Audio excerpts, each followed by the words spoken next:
But welcome to another stream, another set of games.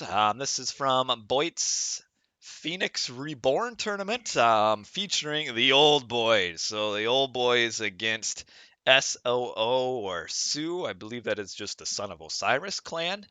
Old boys versus SOO. This is the final match for the old boys in the group stage. Um, And what makes this game special, or this match special, is that the old boys come into this match 0-2. Technically 0-4, because each individual game gets points. So we're 0-4 coming into this game. Is it Son of Odin? Maybe it's Son of Odin. SOO also comes into this series 0-4. Now the big thing is, you might think, 0-4, 0-4. This match is, why watch it? Well, with each group having 4 teams and 3 out of the 4 go to the playoffs, that means whoever wins this series goes to the playoffs. So even though we're both 0-4, at this point it's a brand new day. Whoever wins this series goes. Now generally the series are just 1-1, but in this case, because if we go 1-1, it's a tie. Potential the 3-game set, if we get that far. Is this, as the stream title says, hello, I am BoIt. Try to avoid spoilers in the chat. Is it a Christmas miracle? Or is it a New Year nightmare? One or the other. So let's get into the very first game. Here, it's on our home map, Oasis. You guys should be able to see the game. Let me double check. Yep, you can see it. This Oasis, this is our home map. As is standard for our home maps, we come in with an idea. We don't have time to actually really practice it. We don't have time to play another team in a 3v3 and see how it goes. Basically what we did is, this is the build. Do it. So I had time about 15 minutes before the game to do the build, and I did it. So I'm like, all right, full speed ahead. Let's do the build. So we come in. It's BoIt with the Hades right here, blue. It's me as the Ra, and then RyFang is down here as the Zeus. And they pick a set of civs, does SOO, that appears to be focused on winning the water, especially with the Kronos. You've got a Kronos, which is pretty big on this map, to take control of the little river in the middle, which there's a decent amount of fish. And then they've also got a Ra, and then they've got a Thor. So kind of a different set of gods for like a different strategy. So we had a strategy in mind, which you will see. And yes, this is the BoIt right here. The BoIt. Right here is BoIt. He's a legend, some may say. RyFang, also a legend in his own regard, as well. And Colonel JJ up here is just some old fart. So what we originally planned for here on this map was like, we'll each get about 9 fish. It'll work that way. We'll each get about 9 fish. Well, a very early initial difficulty for someone like me is that all of the SOO players like favored this top half of the map. So you see my dock here. I'm getting 3 fish with my dock. What a ripoff. And then you got on the bottom, RyFang, if he notices, which we'll see. I mean, he's got this whole bottom half of the map all to himself. And we also didn't really plan for a deconstruct. So we can see that, boy, Radis Villager here built a dock and then ran all the way back here. And now he has to come back to build this dock. So really, this was a brilliant deconstruct by the Kronos player. It really slowed BoIt down quite a bit, and was something we did not really anticipate because, again, we didn't really play anybody. We just came up with the strat and said, well, this will be the time we'll be aging up. This is what we'll be doing. And yeah, RyFang would not have been ready for a deconstruct either. Would have been real bad for him. But so yeah, so the whole we're gonna get 9 fish and it's gonna be awesome. BoIt's got himself 3 fish.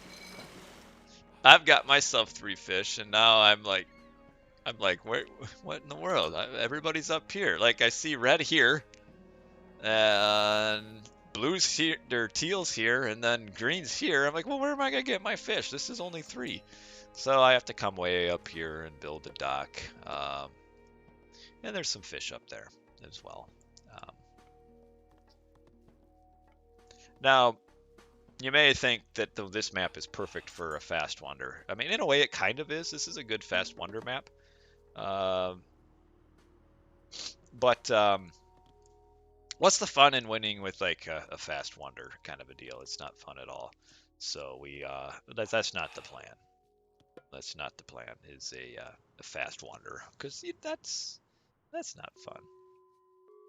Yeah, where is that Aceman guy? You're right, because Aceman is always the one who comes here and asks for the map. He kind of comes in once in a while to play or to watch, and always asks for River Nile or Nile Delta. Yeah, River Nile.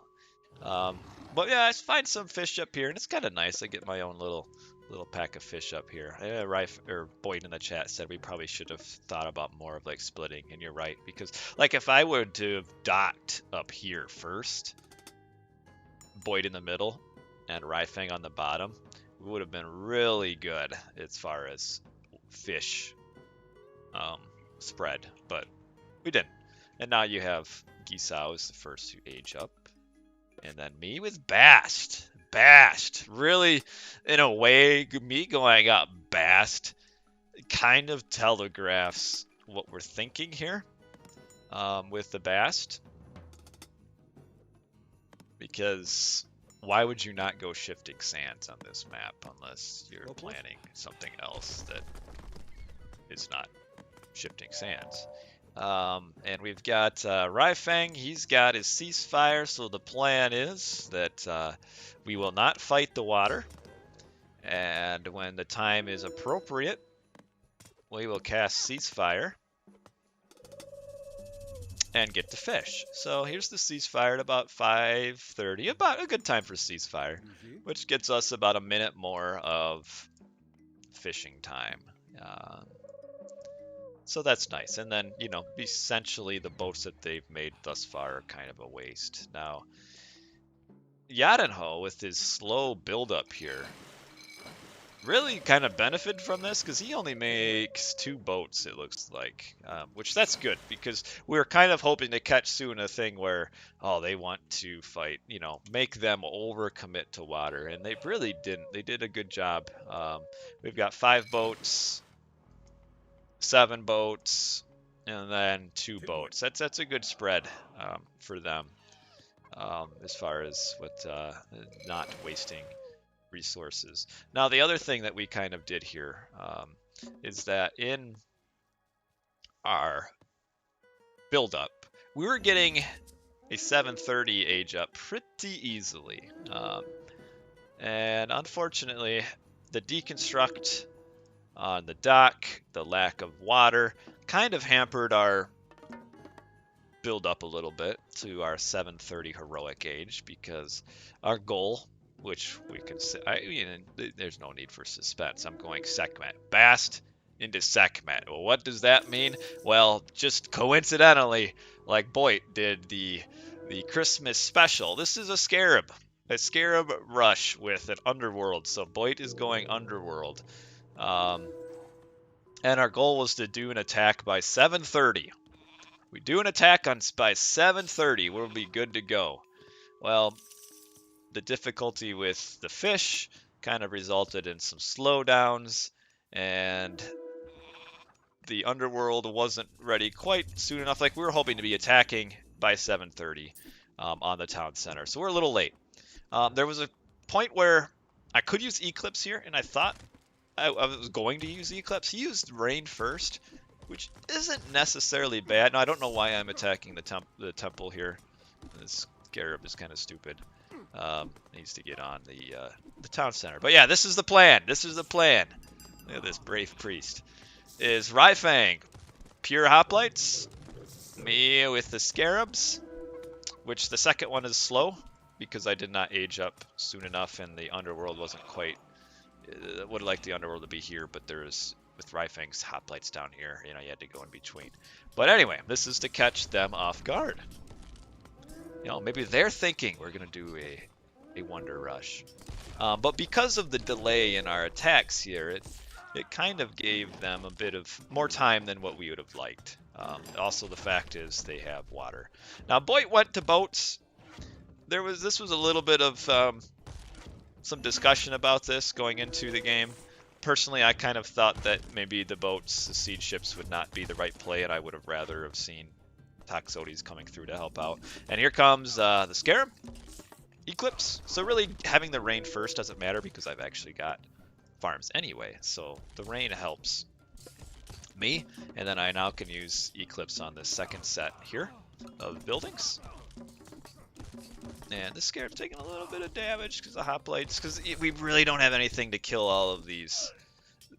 I mean, you can path block a little bit with the hoplites. But imagine there's just a few more range units here. My Scarabs would not be getting close to dying. And this looks good though, right? Easy win, huh? I mean, Yadenho wiped off the map. He's got nothing. Just a few wayward units running around here. And now here comes my chariots, wiping off his last house here. Would have liked to have got on these docks, but not so. Bring this one back to heal up. Now at this point, RyFang goes for some raids. He's following the villagers, which is okay, but I feel like it's more resulted in him just losing more hoplites than what it was worth. I mean, we just lost 4 or 5 hoplites here for really no value. This up here, though, is some value. He's getting some ox carts and villagers, so that's pretty good. And you can look at Yadenho, he almost has nothing. Where if we have Toxotes here, we can finish all of this. And then BoIt finishes off a handful of villagers, so that's pretty awesome. You got some way up here. Or not BoIt, RyFang. Finished off some villagers. And now where does he go with these units? It would be nice to come back here. These goats just got massacred. But we've got pure Axemen, so the hoplites kind of at this point against Termas and Axemen. The hoplites value kind of runs out here. And I'm trying to make chariots, but my economy is pretty crappy. I'm staying at one town center, and I've also given a decent amount of resources, I think, in the area of food to BoIt. But yeah, we're close to, again, fully wiping really Yadenho off the map. But we don't quite have the army. Now BoIt comes up here, kind of. The army that BoIt has, which is this, kind of. Well, they're brave. And RyFang up here is picking off some citizens. He got 1 citizen, 2 citizens. But kind of. Oh, does he find this town center? Oh, look how close it was to finding that town center. Some nice little raids here, but they're so far ahead economically because they have the water. These raids don't give us a whole lot because it's allowing Yadenho back in. Like we can see, he literally has just this one military unit here is the only one that he can make. And then they deconstruct the Migdol. I probably should have just built it on the other side of the underworld so that they couldn't deconstruct it. And now we have to fall back because the RyFang's up here killing villagers. Not bad. Nice little path blocking here too. RyFang made like 3 Toxotes and then moved to building economy after wasting resources on the water for ships. And so now our push is done. It's kind of over. RyFang though, yeah, some nice vill kills here to kind of slow up Gisao. But what I'm saying is, I mean, they have water, so the losing of those citizens isn't quite as important. because they can kind of quickly replenish. Here's a Locust with a restoration that probably need not have been cast. And then they shift all of their Axemen onto RyFang's gold villagers here, which kills a lot of villagers, but for us, them losing out on shifting sands is worth it to us. I liked this trade that we took here. Shifting sands for 7 villagers. That's good in this situation. Hello, headless chicken. That's good. Good for us.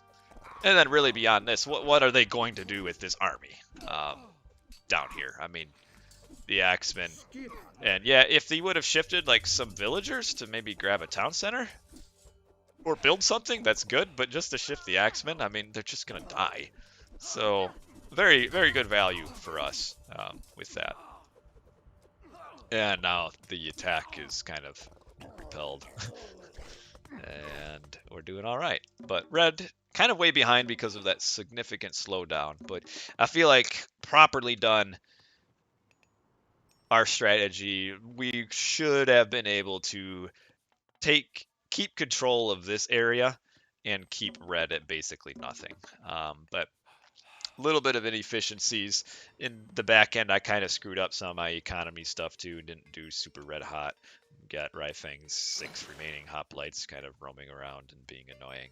And now we're kind of transitioning into a bit of a slow stage in the game where we got a little bit of raiding units here. You got these guys just staring off at the river. The raiding cavalry just running by. Oh, no, he noticed. Oh, trying to build docks. And we'll get a little raid because these raiding cavalries were built when they had to fight at this town center. And so we sent them over in the transport ship.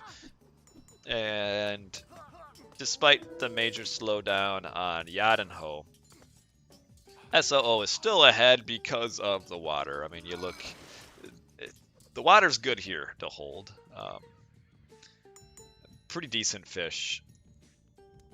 So of high value to keep it. We got per sign, we've got per sign, and we've got per sign. So good for them. I kind of way behind. I just grabbed this town center a little bit ago. I got pretty decent farming going on here.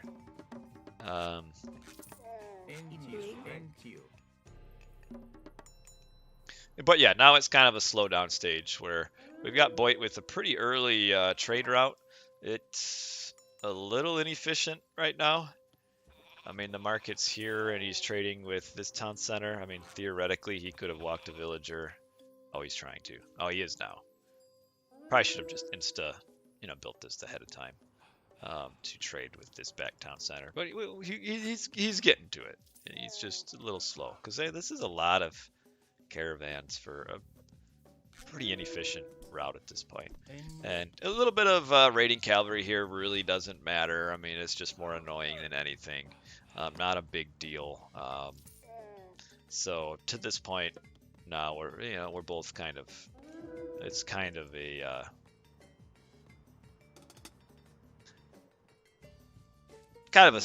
just a slow time where both players, both teams are trying to kind of figure out what do we do here. Well, yeah, what's the next plan? Hard for us to really get into the water here because they got all these boats, and we've got, where did that rock go? What does the rock have? It has 2 slingers and a Petsuchos. And Gisa with Vortex, which is clearly the proper thing to do. And also time shifting units. Very slow to grab my 3rd town center. Very slow to grab it. I should have grabbed this well before now. But what our plan was, once our initial plan failed, was, well, we probably at this point should build a wonder because it is very difficult to get to a wonder on this map. But green with some nice little pressure here, I wasn't quite ready for it. And slowing down and killing my trade. I'll drop this off. How much?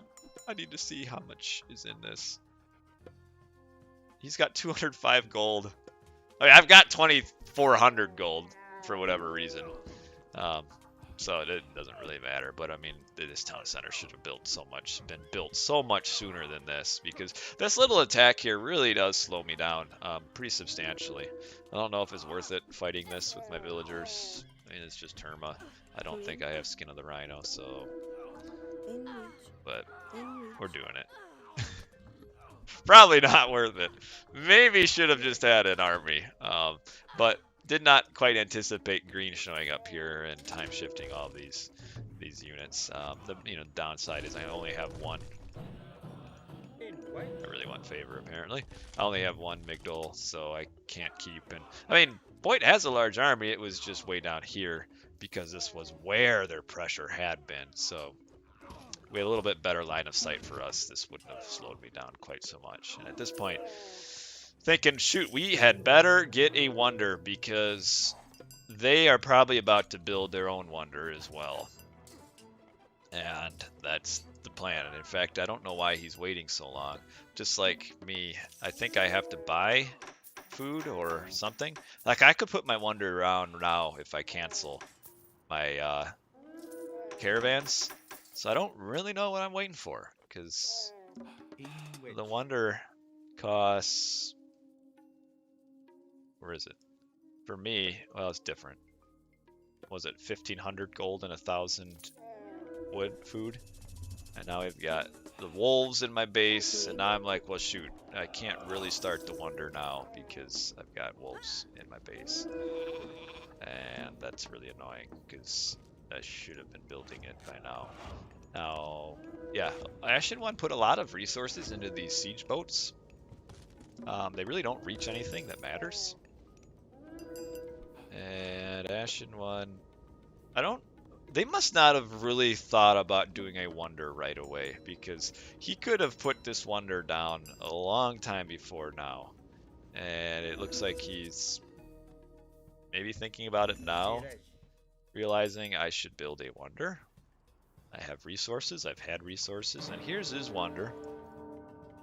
And now I'm like even worse on food because of this, and I gotta really quickly build a wonder. So we're gonna put it right here in the midst of the trade route. And I do you're about to watch, this is like a facepalm moment here, where if I would not have had old dumb Pharaoh here standing in the way, how much? It was about 1945 I would have placed it. And now we've got this stupid thing. Get out of the way.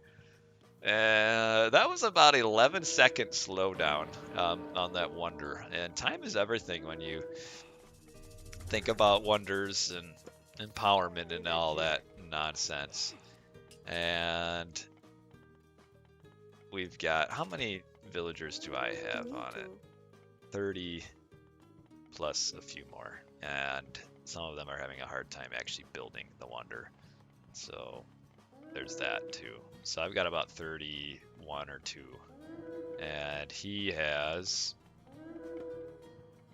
about, let's see, we should be able to do this pretty easy. He's got 24 plus 10, 34. So about the same as far as villagers. We're pretty close. And now we've got this pretty hefty push here. And I use Tornado here. Not necessary. We would have held anyway because it's only one player pushing, and we could have defended with more than just the one. I'm not sure where did BoIt's Toxotes go? Did they all die? Oh, they're up here. And he also uses Tornado, which kills my Pharaoh. So it doesn't kill the Wonder, but does kill my Pharaoh, that's 25% less empowerment, and I replace him with a priest. And the priest trying to find room to empower, because at least that helps a little bit. But my Tornado probably not used to its best potential there, and now he gets his wonder up. I'm trying to think what the time is. He gets it up before me. It's hard to tell now because my wonder was injured, so we'll see.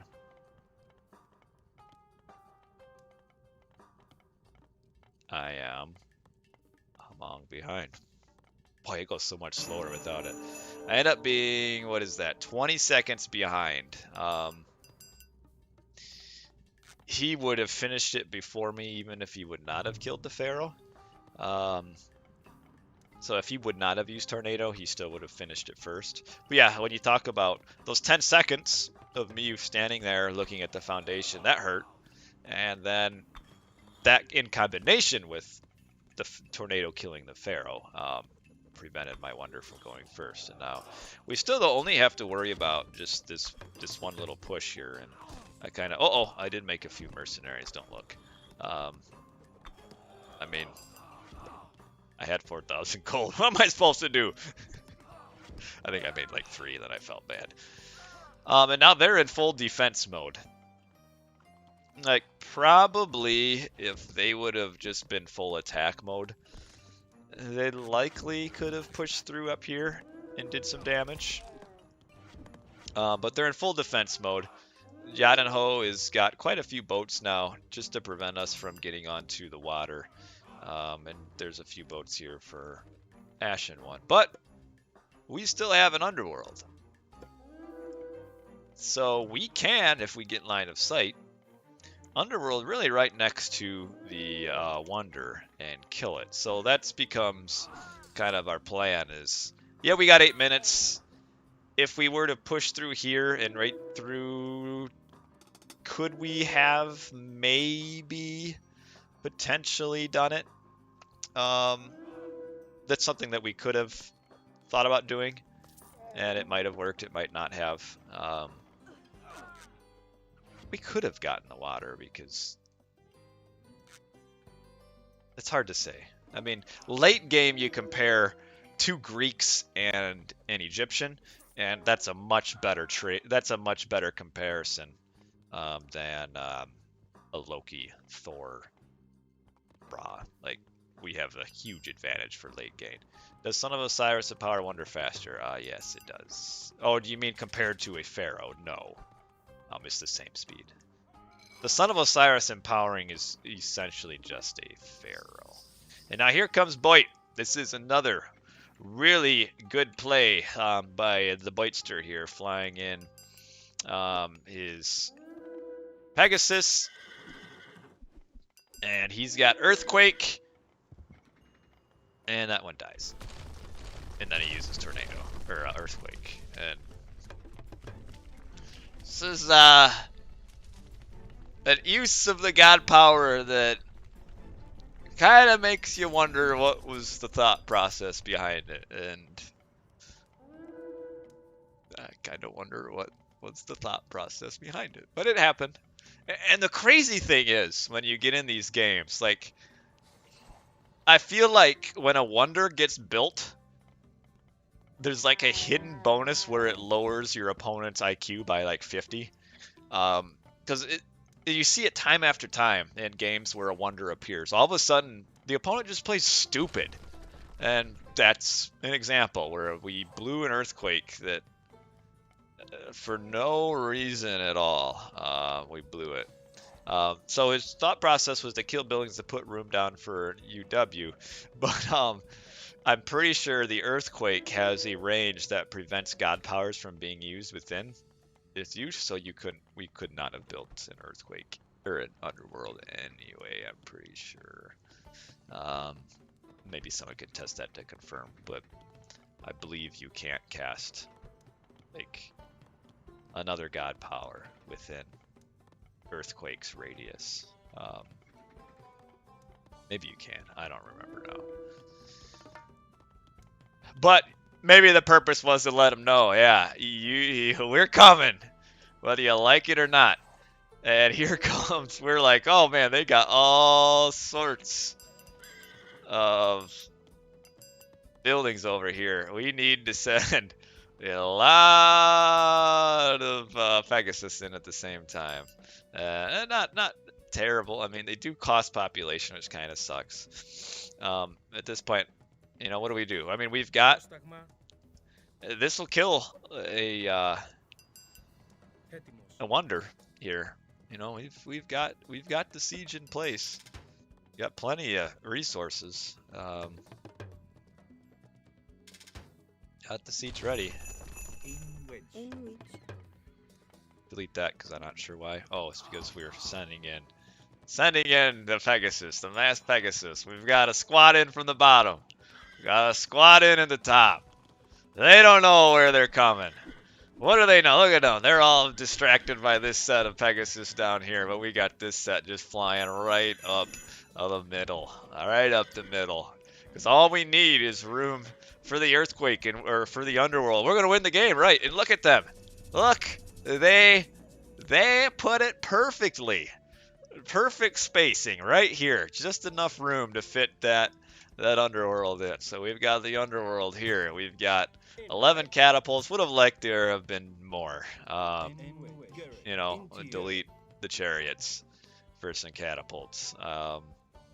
We got some gold colossus. We got the Bellerophon. We've got 4 Petrobolus. This will kill the wonder, right? There's no way. They can't stop it. No way. We know they've got a vortex. But that's not going to kill everything in time, right? No way. No way. So let's see. The units start coming. We got 11 catapults coming through. This wonder has no hope. And then, oh no! The frost! We forgot they had frost. So everything comes through, and not only it was so stupid, the frost, because he misclicked it. Like, he clicked it down here, and so what happened, if you don't know how frost works, is it spreads from the middle. So it starts here and spreads out. As my catapults keep coming out up here, they keep getting hit. So, like, we ended up having so many catapults got frozen that would not have got frozen if you would have cast it right on top of the underworld. And now we've got we've only got 3 catapults that are actually firing. 4 maybe. 4 catapults that are firing. And the rest are all frozen. Which they're actually still doing decent damage because the vortex, there's not a lot of room. But there's so many buildings. So what you can do here is just all of the siege that's frozen, which I've still got 7 catapults frozen in here. Just have the buildings, pick them apart. Now, I'm pretty sure you can't delete frozen units. I'm almost positive you can. Maybe you can. I don't know. I'm thinking you can. We've also got the underworld passage here. Oh, you can. Interesting. But they're targeting also the underworld with some buildings, and the underworld with only 69% pierce armor. Also dies pretty quickly to arrow fire. You can? Okay, so you can. Another problem that we also had is that because we didn't anticipate the frost, we were like, oh, we'll kill this. If I would have had like 7 siege workshops like right next to this underworld, could have just sent a whole nother squad of catapults in before the underworld got killed. And now the frost is finally done. I've got 5 catapults left, and there's 1 Petrobolus, and we are looking at how far down does it go? Surely it goes down. No, doesn't go down. We're at 3,000 hit points is what it survives at. Now, it would have been nice. Imagine if we have Earthquake, and because of where the buildings are centered, if Earthquake gets used down here, it would do 3,000 damage to the Wonder. The Tornado, it depends. The problem with Tornado is you cast it here, it's going to fly all over and do damage to other buildings. The Tornado likely would have reached its HP cap before the Wonder got killed. But yeah, imagine the Tornado and not using it, not wasting it on the fortress here. But the big thing is Earthquake cast down here would have killed the Wonder if we would not have wasted it down here for really no value at all. So that's that. So now we're at, oh shoot, we got 2.5 minutes now. Like, now what do we do? We're screwed. BoIt's crying. RyFang's crying. I say, you know what? We still got a chance. We can still do it. Easy peasy. We got 2.5. We got 2 minutes. Just come right through. 2 minutes. But essentially, yeah, the Underworld was the last play at it. We didn't do it right. We managed to somehow forget that Frost existed. Like the three of us forgot Frost existed. Because I mean, you could play so many games if you know Frost exists, where like just send part of the troops through at one time. Or you can just wait because there is a delay between when Frost actually gets cast to when it starts freezing. You know, just be ready as soon as it casts. Just send everything back through the underworld and then back. So yeah, we could have killed it if we would have known the Frost existed, which I mean we could have known. All you have to do is look and see. But we didn't, and so now here we are. And now how do you get across the map? How do you get across? In 2 minutes, there's no time. They should have deleted the wonder so they could reveal it faster. But yeah, if we kill that wonder, the only way they can get at it, giving the time, there would have been about 2.5 minutes. There would not have been a rock drop. There would not have been time. The only other thing they could have potentially done was a vortex fire siphons onto the wonder, but additionally, green did not have the fort palaces. So if he's only got 1, 2, 3, that wouldn't have been enough. If we would have killed this wonder, we would have won because they would not have been able to get to our side quick enough. And really, almost kind of wonder if instead of even trying the underworld play, if we would have just underworld across and just like done a normal push through the middle, could we have won in time? Because our late game civs really are better than theirs. We likely, probably, maybe, there would have been a chance for it. But the easier way was definitely what we did, which was do an underworld, just do it properly. Because yeah, I mean, even just the dropping of catapults here, I mean, I could take 2 town centers down. We likely could have just gone on the aggression on the land and then been able to win. But we went with what we went, and that's that. And that is the game, because I refused to lose to a wonder. So in the end, we didn't lose to a wonder, we just resigned. So that was a game where we had some ideas. We had an early strat that properly managed likely could have won us the game early on, but it didn't. And then, you know, building the wonder faster could have won it for us, and not screwing up the underworld could have also won it for us. But SOO played this game well. I don't want to make it look like it's just the fact that we lost was because we screwed up. They did well. They had good god picks. They did a good job defending. Green did a good job of pressuring up on this top portion here. So they did a good job. Green played well. And SOO overall played well. My economy pretty crappy here, really, for a raw. It's because I was the slowest on town centers by far for me. So pretty slow. Like I could have gotten as soon as our initial. I mean, the question was we kind of wanted to rush to a wonder, so I didn't get that 3rd town center. In the end, we didn't get the wonder up first anyway, so I should have just built the town center right away. But yeah, my economy not where it should have been. Military population. You can see over the fight at the boats and stuff. They get the early boats. We have the land army here, but then they transition full into land, and now we don't have a whole lot. And so we get pushed off. But well played to SOO. They did a good job here. So what that means for us, we've lost this first game in this technically best of 3 match on our home map. We need to win this series to make the playoffs. Whoever wins this series goes to the playoffs. So Christmas miracle, New Year's nightmare. Which of the two is it? Move on. Nope, this is going to be a veto. And this is also a veto. And this will be the right game here. Yes, so this is the right game. We did a couple vetoes because of Atlantean spawning in the middle on this map is a pretty rough spawn. So first match I was in the middle, so we vetoed. Second match, I assumed their Atlantean was in the middle, so they vetoed.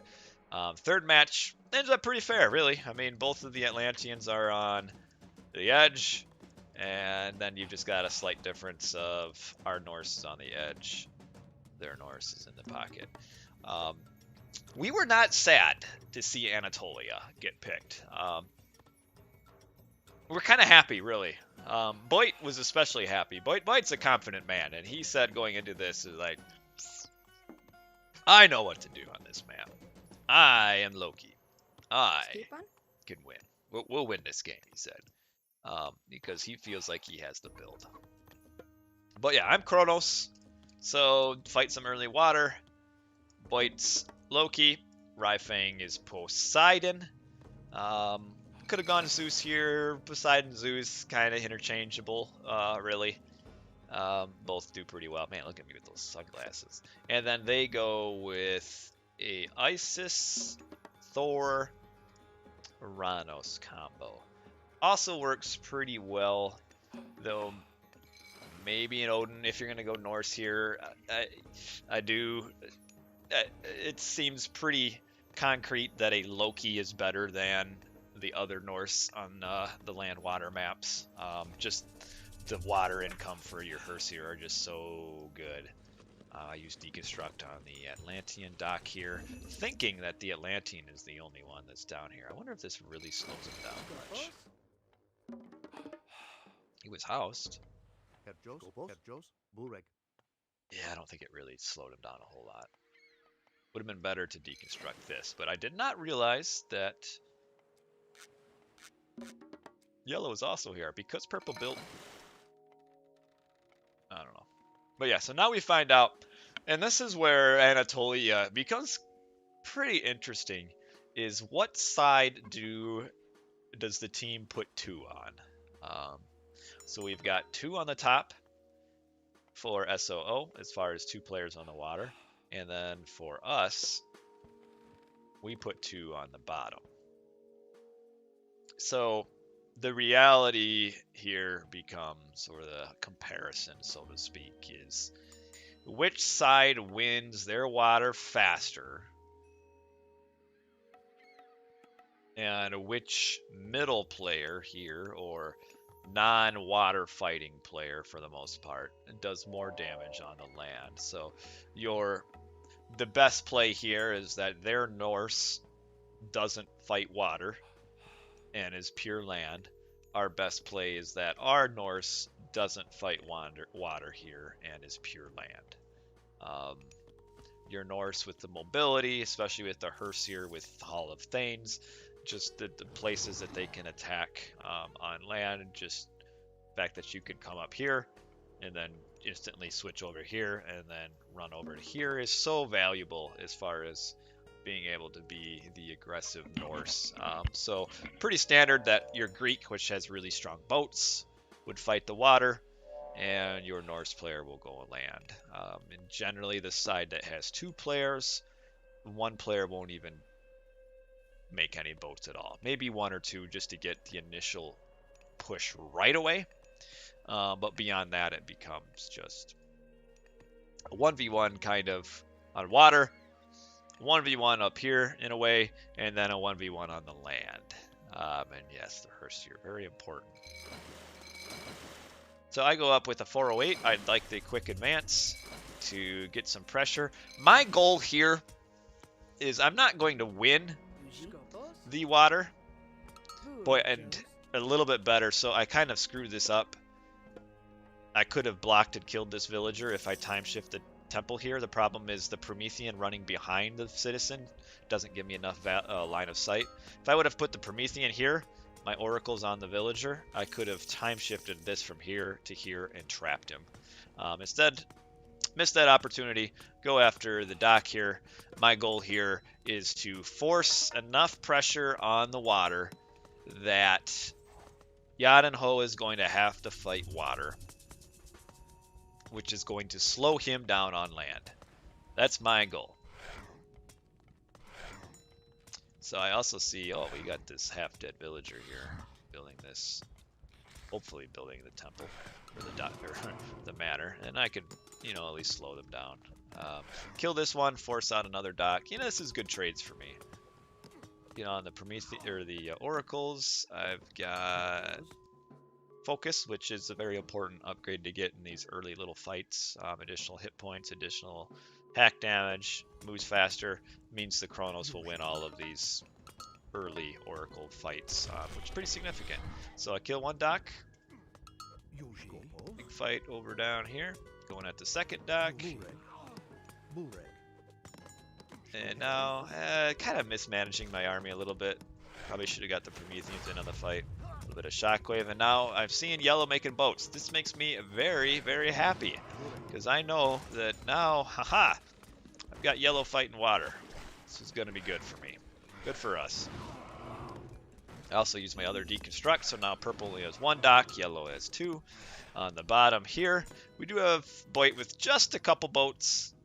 Maybe just one, maybe two. RyFang going full on. And we've got BoIt pressuring the docks on the bottom. Got a forest fire up here, which I don't notice right away because I'm old and stupid. And not good. Lose a citizen for no real reason. Yeah, Promethean versus hero. But I've forced yellow to have to defend quite a bit here. And yeah, there's a dead citizen. That's not good. Now I've noticed. And now this is actually really good by them, because when the Kronos goes forward, like I did, there is nothing in the base to help defend.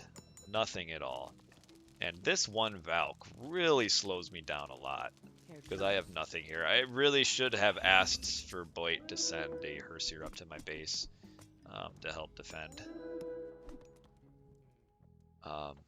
And Yanaho grabs an early town center, which is probably a mistake. And look, that killed the citizen. I don't know if the early town center gives a whole lot of advantage here.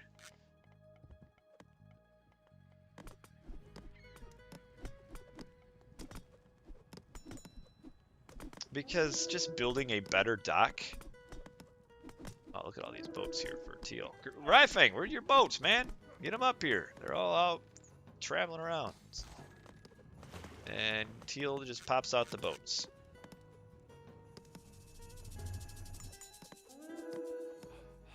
Oh yeah, RyFang or somebody definitely needed a hand with this Valk, because that really slowed down my water production and my aggression down here on the bottom. And here's a big fight down here. I don't know if this is a good fight for us to take, really. Yeah, okay, get out of there. But now RyFang, he's got quite a bit of Herseer. Nice little fish boom here going.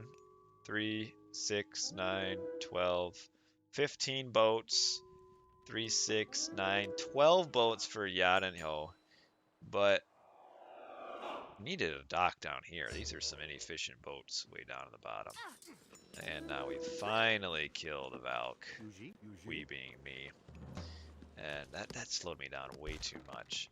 And now this is where we need... Oh, very aggressive. Do they see this temple? Oh wow, just out of line of sight. This is cheeky. Cheeky temple build right there. Just out of line of sight. Yeah. Sees all these villagers, gets on them. Nice raid, nice raid. And yeah, I don't like this town center play here from Yanaho. I can kind of see what he's going for. Is he's like, I've got water. I can get a second town center, make a big economy, and have a big Ragnarok later on.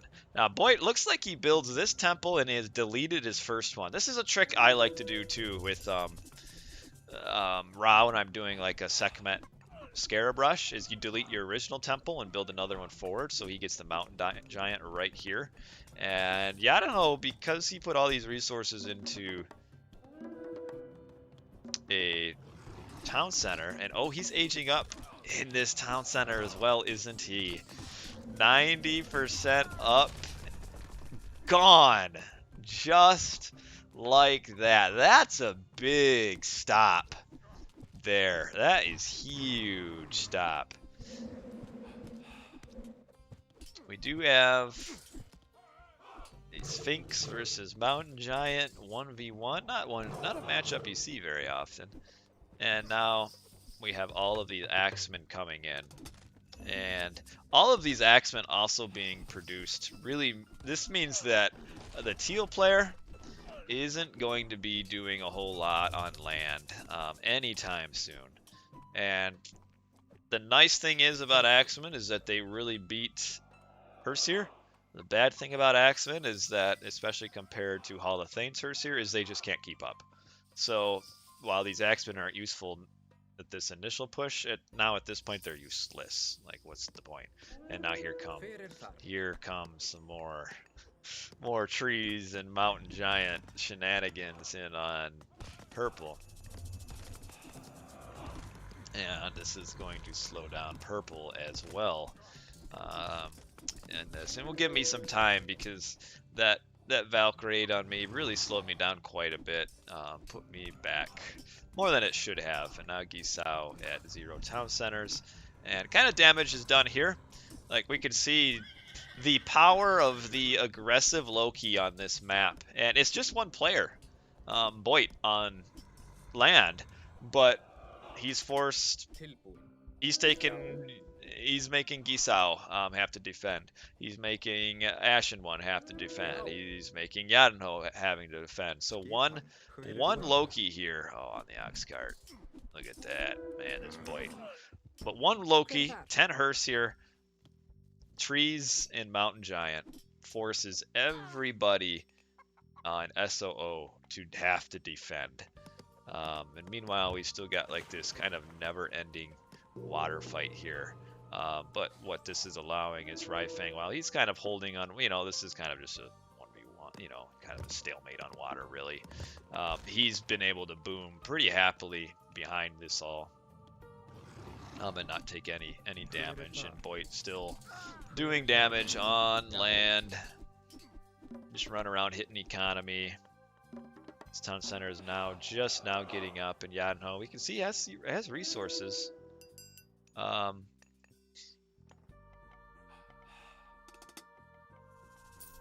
And already in Mythic Age, using Fimbulwinter to further get in on the... oh, this is a bad spawn here. Oh, that's too bad. They don't really do much. This is a nice spawn down here, killing quite a few villagers. This spawn up here killed some, and we've got some wolves up here that also spawned, it looks like. Or no, spawn is here. So that one spawn down here is a little bit sad, but the other spawns were pretty good. I mean, look how many, even though, I mean, it made, what we got, 30 villagers idle for 30 seconds and killed more. A lot of players kind of underestimate the value of Fimbulwinter in a team game, where they did a decent amount of damage overall, especially on teal. That's a pretty significant slowdown. And yeah, maybe the third town center here for RyFang is a mistake. Maybe he should age up to Mythic Age with Hephaestus. Would probably be good. The downside now is I'm not really playing this game very well. I'm kind of, even though BoIt kind of wrecked Gisao's town center and slowed him down quite a bit, I'm behind where I should be. A lot of it is because of that early Valk. That one Valk really slowed me down early on. But there's really no need for me to be completely in my base, although Gisao doesn't quite do as much damage as he could. I really don't care if he's killing these towers up in the front of my base. It really doesn't matter to me. I'm just happily queuing units up into my buildings. And I've got this gold mine in the back that I'm on. And again, he's killing another tower. This tower is so pointless. It protects nothing. And now we've got another big push by RyFang, who's kept, He's kept Ashen One completely in his base, has BoIt, despite attacking yellow and also attacking purple. He's simultaneously kept teal in his base, or the sky blue, as people cooler than me refer to the color as. Building a couple towers here just because I really need this gold mine, and I'm pretty confident. I was unsure if without these towers I would keep this up. Really nice shockwave here. Really nice shockwave to get all of those citizens to not build the towers. I think I lose just a couple. Get in, hide, hide, hide, hide. Oh. So lose 3 villagers, but I kill his entire army here. So this is a pretty good trade for me, really. I'm pretty happy about what happened here. And now RyFang's up with Artemis. I have now cleared up purple, so kind of the scary point for me is kind of removed. And we have Earthquake used. Leaves the town center with 400 hit points left on the board. But BoIt has plenty of units and still keeping... I mean, look, just really a one-man wrecking crew. He came in like a wrecking ball in this game, did BoIt, and has kept teal and yellow just completely occupied on land. And here come the Fenris Wolves. Not often you see the old Wolfies taking down town center, but they do that. And Yadenho with what was probably his original plan of rushing up to the Mythic Age with a really nice 2 town center boom with a really good Ragnarok. He doesn't have the villagers. Like, these are his villagers. He's got 17 plus 11. He's got about 30 villagers. And now even fewer. But, like, there's no point of even casting a Rag on this. Just, it would do nothing. So he's kind of stuck where he has Ragnarok, but what is he going to do with it?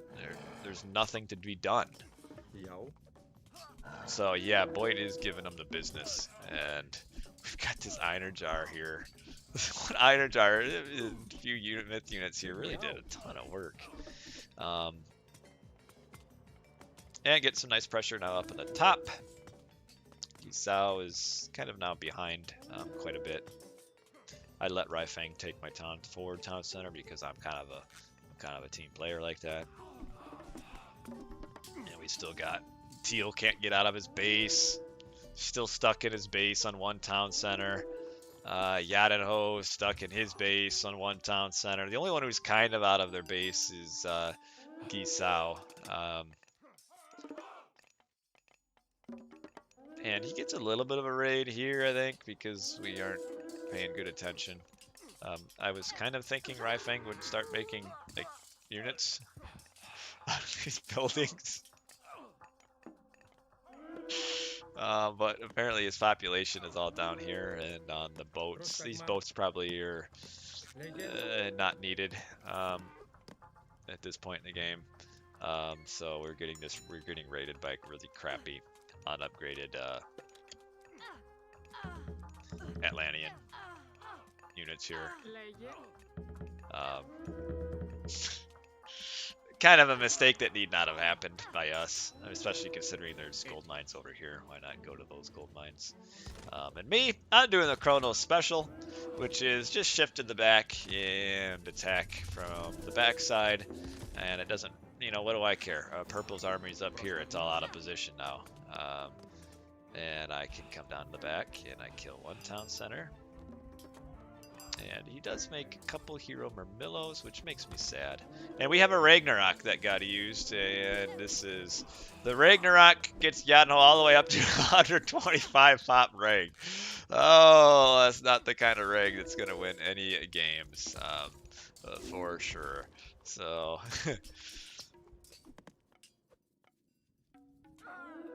And this is another one downside again, because I'm stupid and don't realize there's a defended gold mine here. I'm all up on this gold mine, and I lose a lot of villagers at this gold mine here. Not the end of the world, but it really does stink.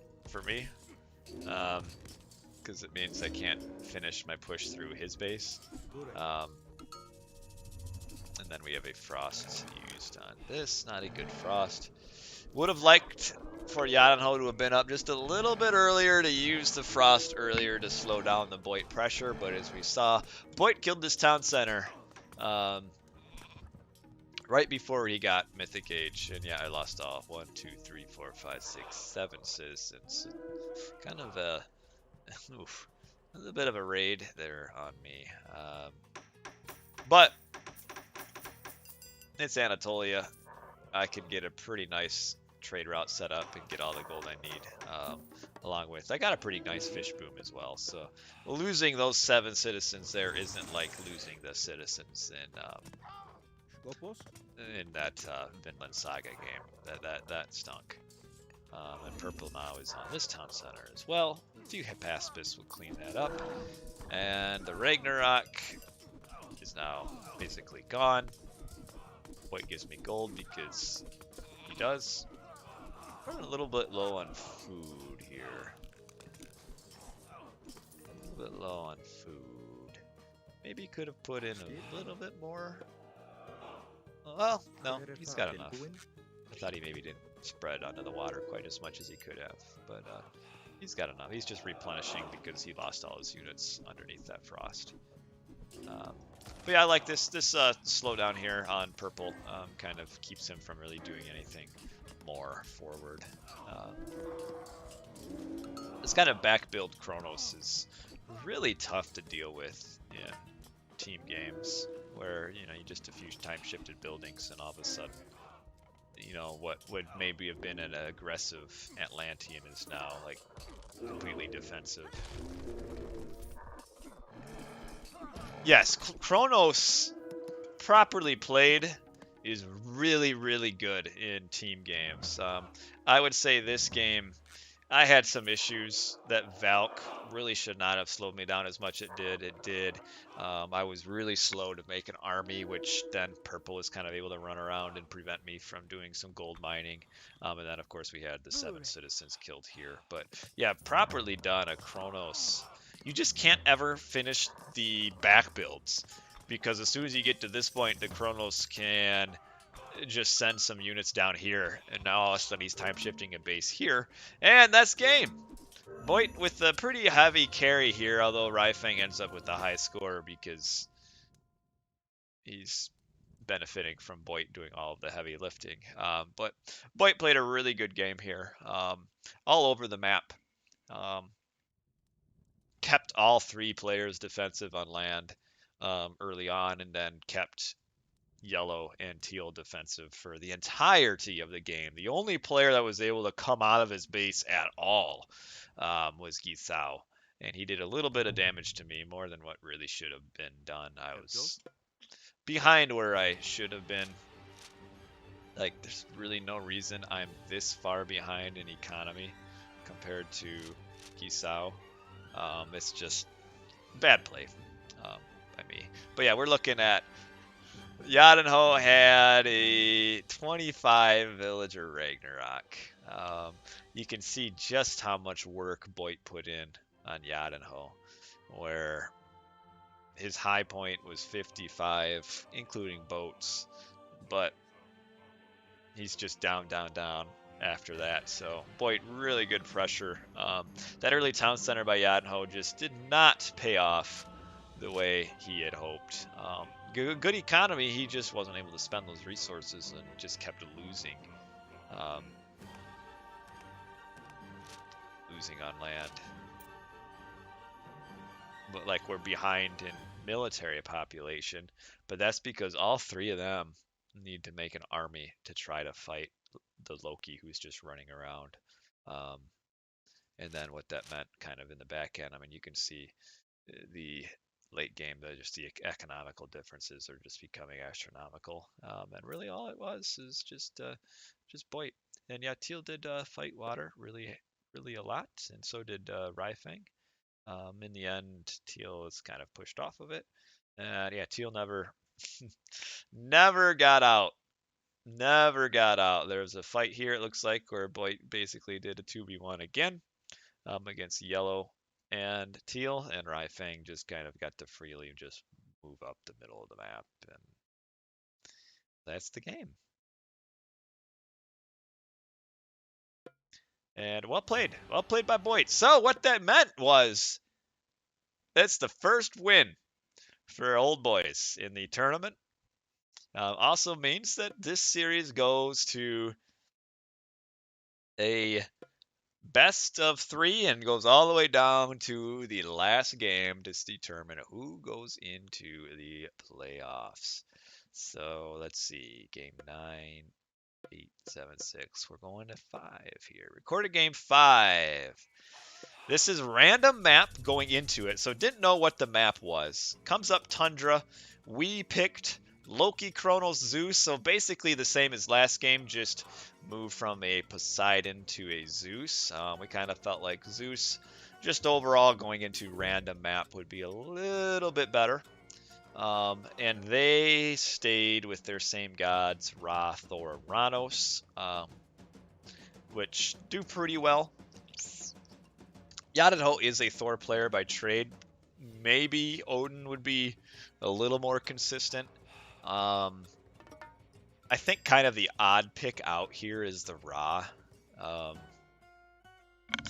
There's just a few too many maps where the Ra means his allies kind of get thumped early on. You can do classical fight Ra, but that goes into the downside of classical age Egyptian units are so slow that against a good team, making those units don't often get a lot of value, kind of as we saw last game where the teal player, sky blue player, as the Ra that game made Aceman, and they really never did anything. So our plan here is, if you remember back from when we played DOD on Marsh in the first round, was RyFang and I will double the person on RyFang's side, hopefully not the Egyptian. We want it to be either the Uranus or the Thor. The Thor would be the best for us, the pressure. And so we're looking. Who is on the bottom? It's the Thor. So the map spawn was good for us in that regard. Now against DOD, what we did is the Kronos went forward and did a 330. That was me. The Zeus built kind of forward, and then it was an Odin that, no, it was Loki. It was Loki that game. The Loki also built forward. Loki building forward was not the right move. In that early game against DOD, it's better just to build in the base and then just start raiding everywhere, kind of like what BoIt did last game. So that's what we have. We have the BoIt building in his base to make Hersier and just kind of raid. The Zeus and Kronos will double the Thor, push him into his base, hopefully kill villagers and such, and then we can slow him down and kind of hold off that Ragnarok, because that's kind of their one way that they can win is to get a big Rag and come up and wipe me, or come up and wipe the Loki, because actually a good Rag into the Loki is really tough for the Loki to overcome. So we can't let Yadenho become the freely boom. That would not be good for us. The flip side on that, though, is if they don't win by this, the other way they can win is by a really good Ra. The Ra late game can push into and win the Loki. And by not even really late game, but Mythic Age, as long as the Loki doesn't get a huge fire giant ball, the Osiris-led Egyptian can push into that. So I used Deconstruct on that temple. And aging up here pretty soon. The one downside of not going 330, like if I go the 330 here, I don't get hunting dogs, but then I can also, I would be up by now and have about, I would have had about 15 seconds of pressure. And I would have likely been able to also prevent this temple, which was built kind of precariously. But I went with Eco Guild to get hunting dogs, which results in a slower age up. So the initial fast pressure isn't quite there. Probably could have held off. I used Deconstruct maybe a little early, but I didn't want him to get an early hearse here. Now here's the first pressure of the game. The one nice thing about being Thor, though, is he didn't get pushed off of his gold mine. The one bad thing is he's hunting down here, and if I find that, it's a quick win. But we did not see where he was hunting. The goal was to find it with the scout, and it actually answered some questions because I was a little confused about where he was hunting, and he is hunting out of his base, and I don't know if we ever found it, which is huge because, boy, if this is on his hunt, he is down and out so fast. The scout is so close. Wow.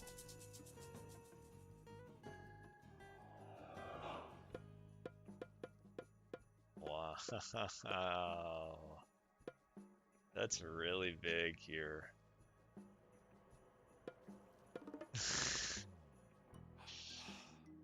Oh man. In that one little pocket.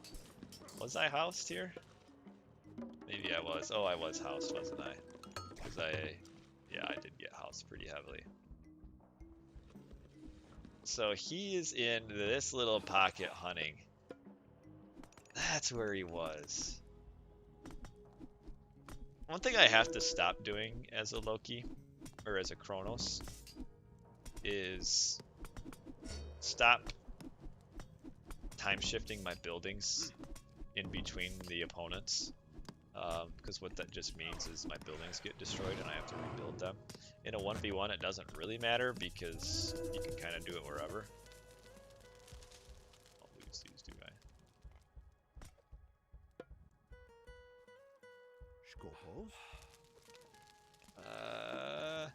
Oh my goodness, look at me.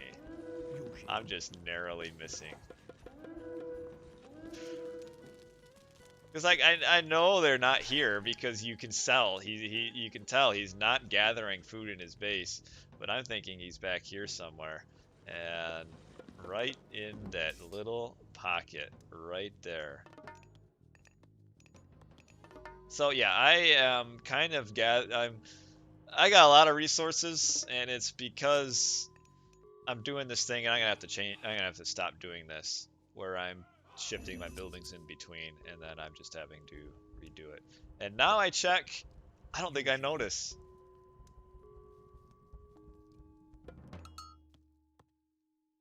Oh my goodness. Ran right by. I didn't even know I did that. Oh, I just found out. Oh man.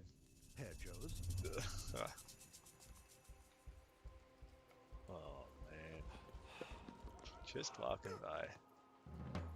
Well, I'm sorry you got to see that, guys. Otherwise, this is a really good game, huh? Really well played. And so where does he go? Oh, see, he's just able to hunt. There's no reason he should be hunting here. With the pressure we have on his base, absolutely no reason that he should be hunting. Should not be happening. Wow. Yeah. And BoIt, on the other hand, is up here, which we haven't showcased yet. Is doing a lot of raids and doing really well. Has one pack of raiders and another pack of raiders. And we were kind of pressuring. We were contemplating going at the town center here, but then as soon as yellow shows up, nope, gotta back out. So let's get out of here. I still have a lot of resources in the bank, still. A little bit of inefficiencies down here. I think I'm about to get housed again. Like, I should have a much larger army than I do.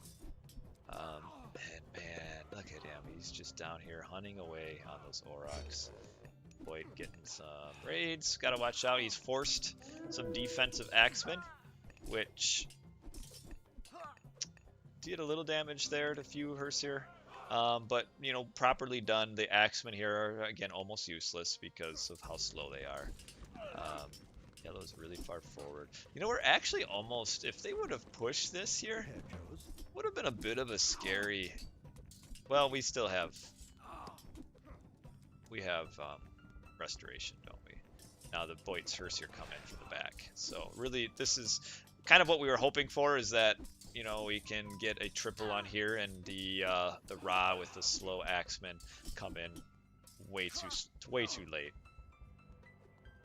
And yeah, I'm grabbing a town center, and now I have gold and wood and no food. It's kind of like the opposite of what I was dealing with earlier.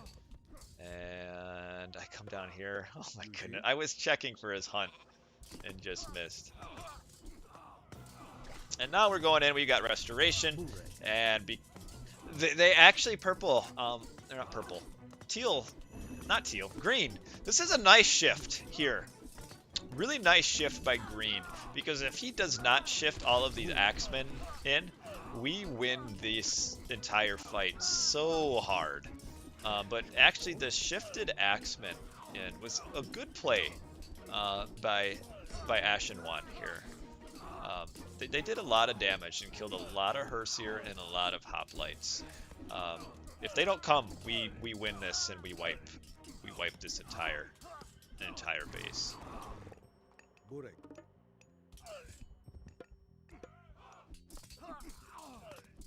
And RyFang saying his food yep, they were idle. They were idle on this. So RyFang out of food. I'm kind of out of food. And BoIt is about to age up to the heroic age and get some really nice catches on all these villagers here, where kills an ox cart, which means these are completely idle, and also kills this ox cart, which means these are completely idle. And now Yadenho is in a rough time of it, but he's still hunting. Still hunting in the back. He actually did have an ox cart left, and now he's having to get resources tributed to him because he does not have the economy to gather. Now here we stay just a little too long. The downside of being Kronos is the units aren't super mobile, and I have about an 8-9 man army here that stays too long and gets trapped. They all die, and I don't even running the wrong way. So I lose all those units. I needed to get out of there a little bit quicker. Not good. And yeah, still purple. Really hunting. That's unfortunate for us. Especially because I just walked right by them at one point and did not see. I'm actually, one thing I'm generally pretty good about, I think. Maybe I shouldn't watch my recorded games, I'd find otherwise. I feel like I'm usually pretty good on checking the mini-map. But yeah, the ox carts on the top half, the snipes, were so key because these villagers were idle for so long. Wandered all the way up here, no ox cart, have to come all the way back, and Yadenho is slowed down so much. And we've kind of accomplished our goal now, is we wanted to prevent the Ragnarok from rolling over us and winning. We've done that.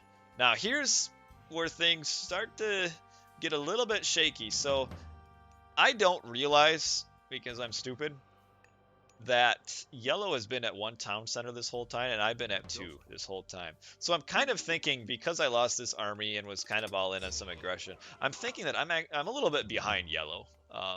And I'm like, I don't want to fall behind jumping ages. So I focus on just jumping an age, and then working on like into like a like more of like a Murmillo Arcus army. And what that means is yellow, who's got a full army here, catches me in a pretty important moment. We also have an expert dodge here with the locust swarm. Not a single villager died to that locust, and you can see how many dwarves RyFang or BoIt had a ton of dwarves here. 26 dwarves, and he separated and moved them all in different directions and avoided a disaster locust. But I get pretty bad here. No excuse for this manor not to be next to the gold mine, as Kronos. They should always be next to the gold mines. Here's the thing again, pointing out about how valuable a Kronos is. I mean, just this presence of this military barracks here.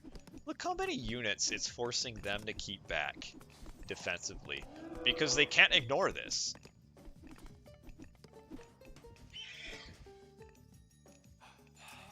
And BoIt getting heroic age, the battle boar, very key, because I kind of missed it, unfortunately. But there was a lot of axemen here, and axemen pound Herseer, but axemen get absolutely wrecked by battle boar. And BoIt caught this green army out ahead, but I lose, what, 4 more citizens here? Again, I had a house, but there was no need for them to be here. And this is 4 more citizens down. And what's happening here is, even though I'm way ahead of Gisao going into these trades, goodbye, BoIt, is I lose so many villagers here that I fall pretty considerably behind Gisao. And really, there's no reason for it, because I just needed to read the game state a little bit better. Where I was at 1 town center for so long, or 2 so long, and he was at 1. Kind of a fail. The shockwave kind of bugged out. Who's a citizen? Not terrible. But I should have just built an army in classical age. Really slow to save these citizens too.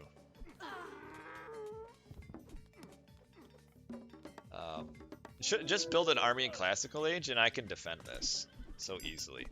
But like, the nice thing, still, at least, even though I'm getting wrecked on the front, these stupid little back builds I got going on are keeping purple completely in his base, that he can't attack RyFang. Also keeping some of yellow behind as well. And BoIt still going kind of straight up against green, but this is a scary moment here. Where if green gets too strong and we are too slow, RyFang has to defend because I'm incompetent. And now I've lost so many citizens, all my resources have to go into replenishing my citizens. But these little buildings here are giving time to RyFang to boom and do whatever he needs to do. So RyFang is in a pretty good spot. But BoIt's in a little bit of a scary spot here, where the Ra's economy really hasn't been touched, and BoIt's in a dangerous spot here. Pretty big army from the Ra, a lot of chariots, a lot of axemen, or a lot of camels. And yeah, pink, you're right, RyFang is taking this town center. But yeah, I'm gonna have to take credit for this. My back build, random stupid buildings kept pink purple in his base for longer than what they should have, which, yeah, does get this town center up for RyFang, which is big. And now green, unfortunately, kind of throws a pretty sizable army away here, with the chariots getting trapped by all the Herseer. And then Ra cannot deal with myth units in heroic age. Cannot deal with them. No reason to send these priests forward. What green should have just done here is probably avoid the Herseer and just come down and do some raiding on the bottom half. And RyFang comes down here, gets his army back just in time. His army had come up here to help defend me. And then he comes down and is able to defend this. Oh, not the hero citizen again. The manor, and just not quite in the right spot. And it's still just disaster for me, where I shouldn't be losing these fights. Like, if I would not have just lost unit after unit after unit, I would be winning all these battles, but still getting picked apart by yellow. We have some pretty big moments here. We have RyFang casting flaming weapons on this. We have or not RyFang. RyFang down here with the underworld, immediately getting frosted. BoIt up here with the flaming weapons on this point. He was really worried about the Ra getting out of control and came down here to attack this. Likely better move for RyFang here, especially because Gisao is forward. Likely come down here and flaming weapons in yellow's base would have been so much better without a lot more time. I mean, if RyFang would come down here and attack this with flaming weapons, there's absolutely nothing to defend this. Would have forced green to come down. Not RyFang. BoIt, you're right. Would have forced green to come down and defend because a flaming weapons push on yellow would have absolutely destroyed him. But instead, what happens? This is a scary moment for us. Is that BoIt used flaming weapons, lost his army, lost his myth unit spam, and green also went up with Osiris at that time. And now we're really at a bad spot here. At least I am, and RyFang, and BoIt is.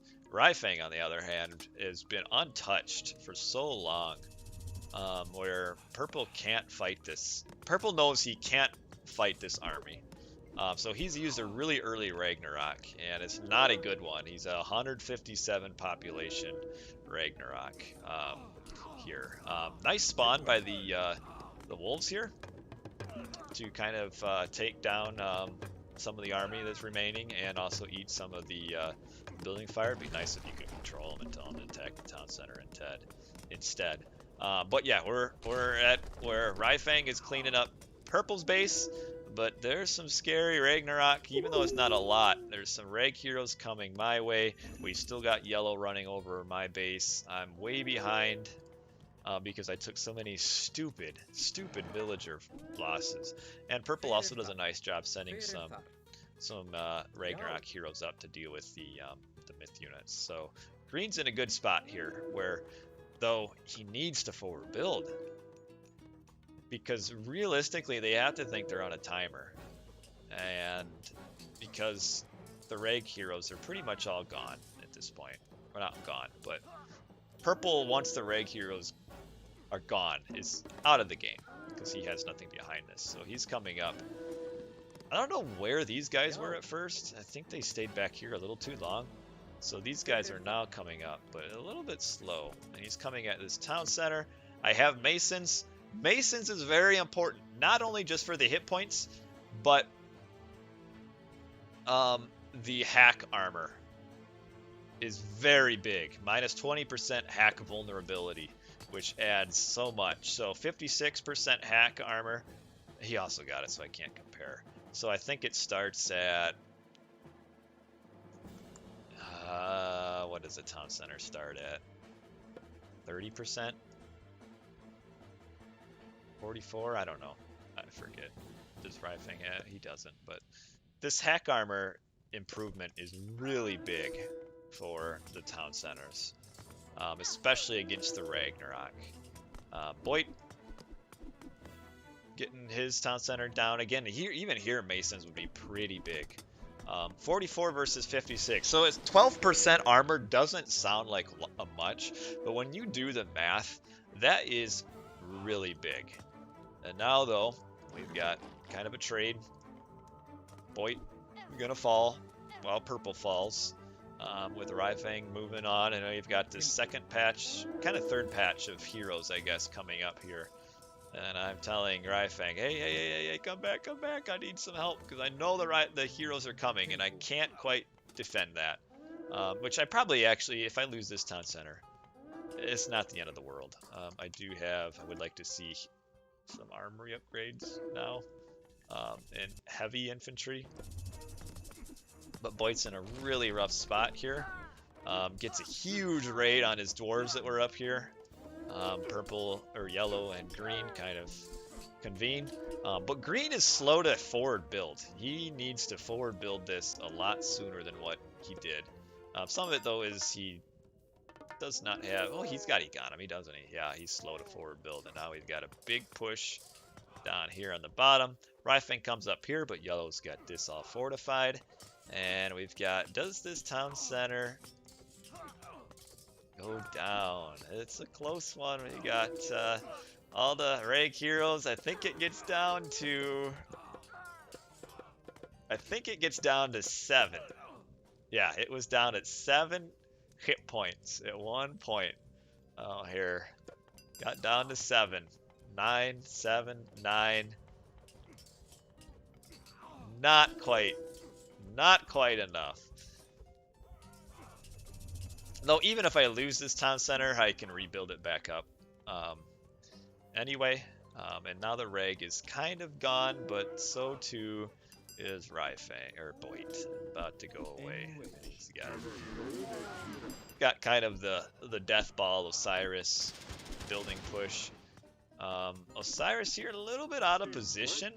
Should be, Green's a little greedy here.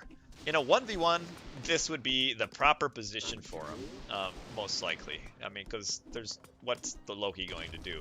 This is not a 1v1, so he needs to be careful with his army. Should be over here. No buildings, no siege. He's working at getting the siege out here, but this is a little bit out of position. RyFang's starting to kind of beat his head against the wall here. I need to solidify for just a little bit of yellow units here. At this point, doesn't really, losing a few buildings. And then I start doing this is some key moments in the game. So Gisao, at full population, did not build Hika Gigantes, which are huge. Also a lot of Terma at this age, this time period. If Gisao got his Hika Gigantes out first and started doing some Vortex shenanigans, would have been really good for him. Really good. Vortex here, with the green already knocking on the door, and BoIt gets wrecked. Because Hika Gigantes are the best siege unit. And the reason for it is,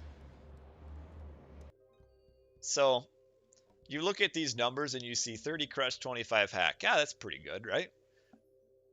It's actually double what you see here. The Hika Gigantes does 2 attacks, which is intentional, and it's because he's got 2 sets of arms. So his attack is doubled. He actually does 50 hack and 60 crush. So crazy amounts of damage. So the 2 big things here is I get the Vortex priority. And BoIt, or RyFang, big surround on the out of position Osiris.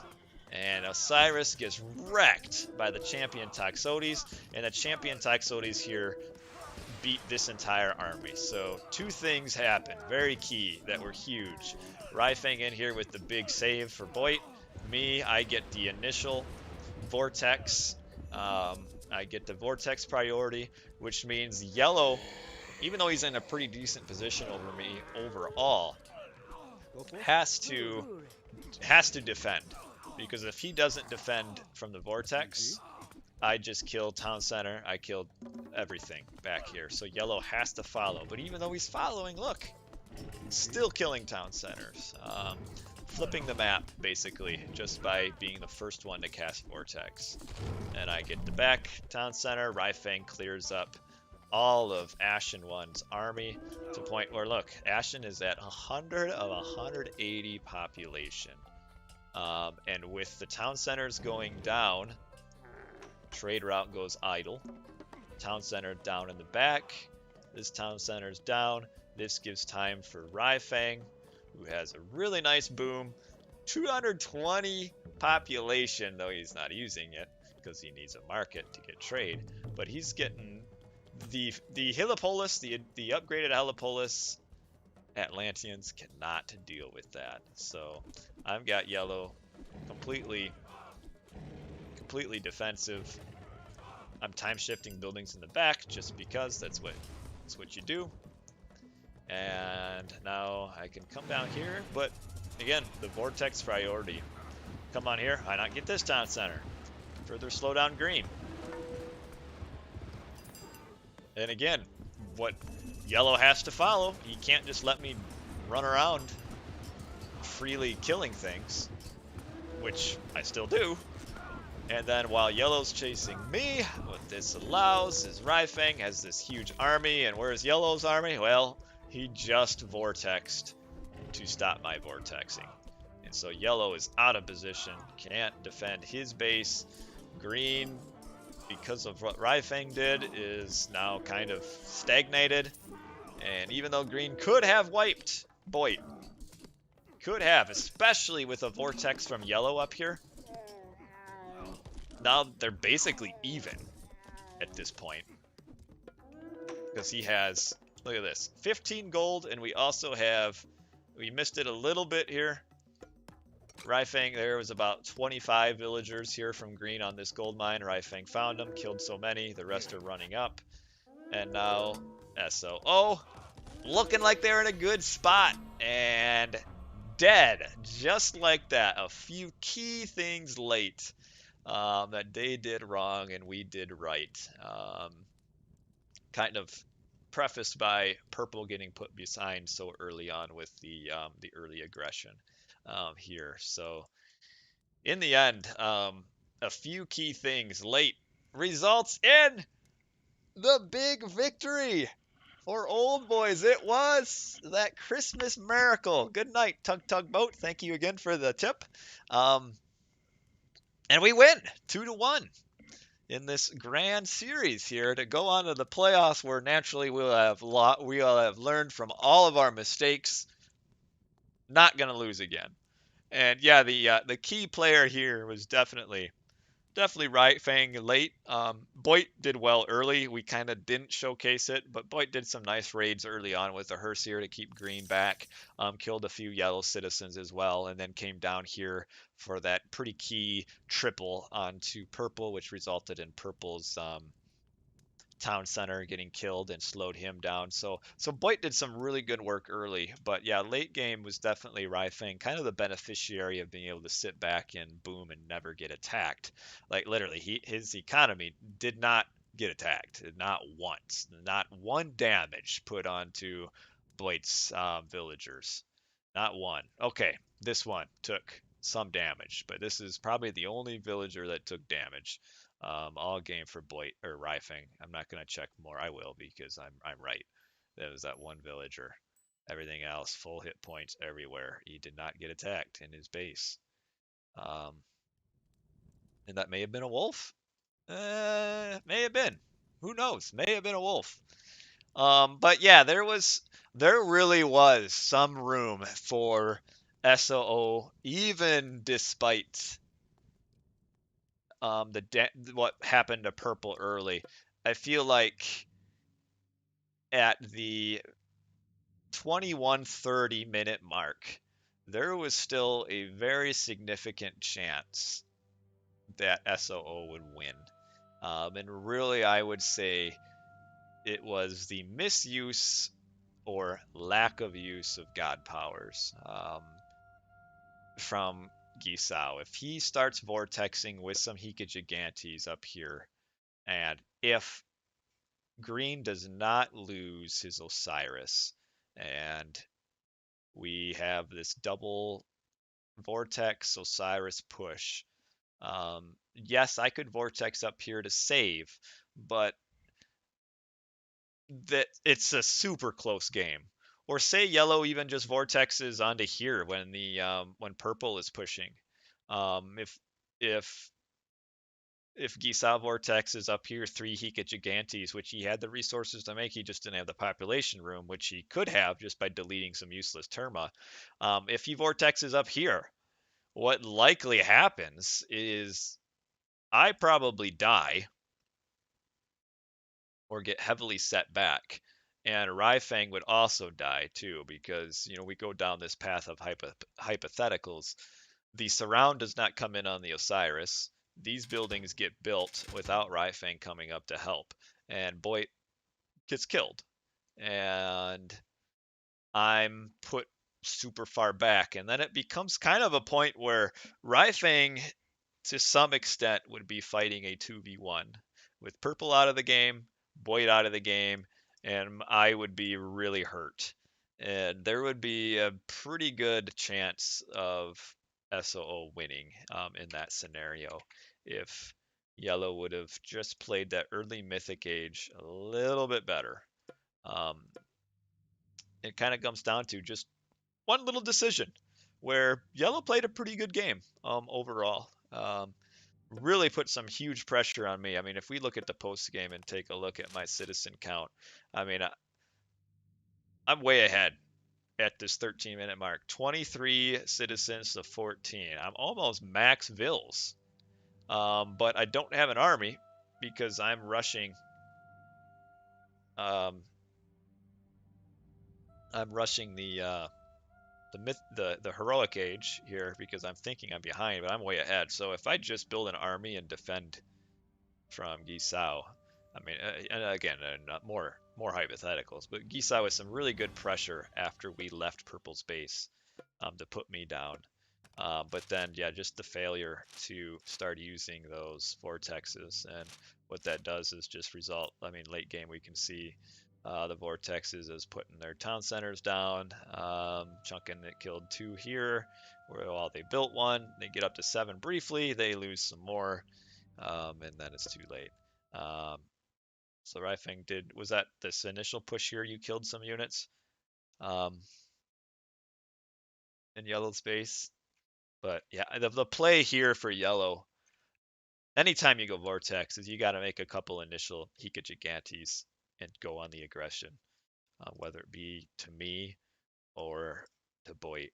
That would have been the path of victory for them at that point.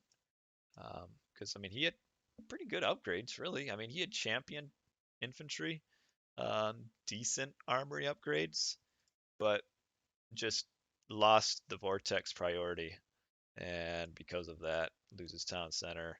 Green loses back town center, loses economy. He had some villagers here. I don't even know if we knew that was there. No, we didn't. He had all of this here that we did not see. And really, our main thing early is we missed Purple's hunt. Didn't realize I ran right past them. Big mistake. But in the end,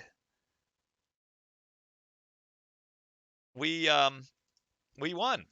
Well, RyFang says they were rallied there at the end. Let's see. Yep, he is coming right down there with his map hacks. In the end, we won. Close game. Really was a close game. Really was a good game. And we were pumped. Oh, I need to show you guys. You might have seen this if you watched BoIt's video, but let's see. My reaction to the game. I was hoping to post this, to stream on YouTube, but I'm an idiot and I streamed it without video. So what I did is I took BoIt's video. I took his video to use and create audio for mine. Let's see if I can get this to work here. All right. Yep. Here we go. Hopefully you guys can hear it okay.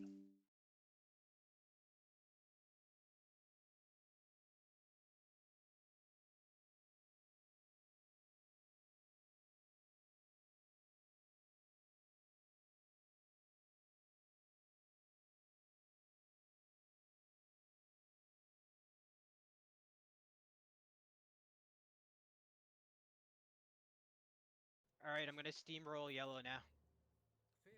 Yeah, he's following me, so you can do what you got to do down there. I found Green's gold. Get it. Fuck him up.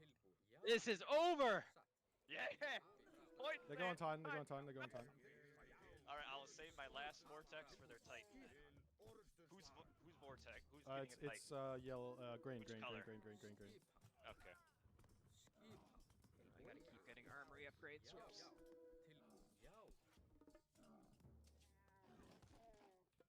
All right, I can get line of sight of his Titan gate.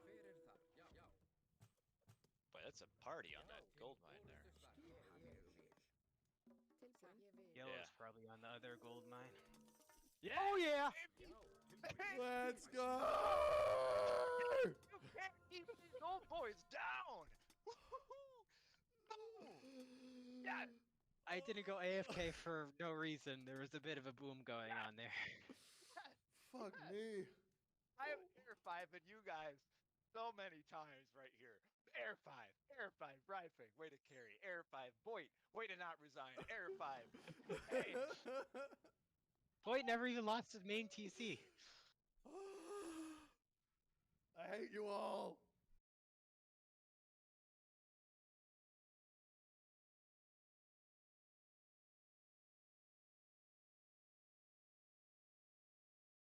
what a win! Boom! So yeah, I love these games. Thanks for watching. I would have liked to have been able to just to upload the perspective in the game, but I streamed it without audio, and that was dumb.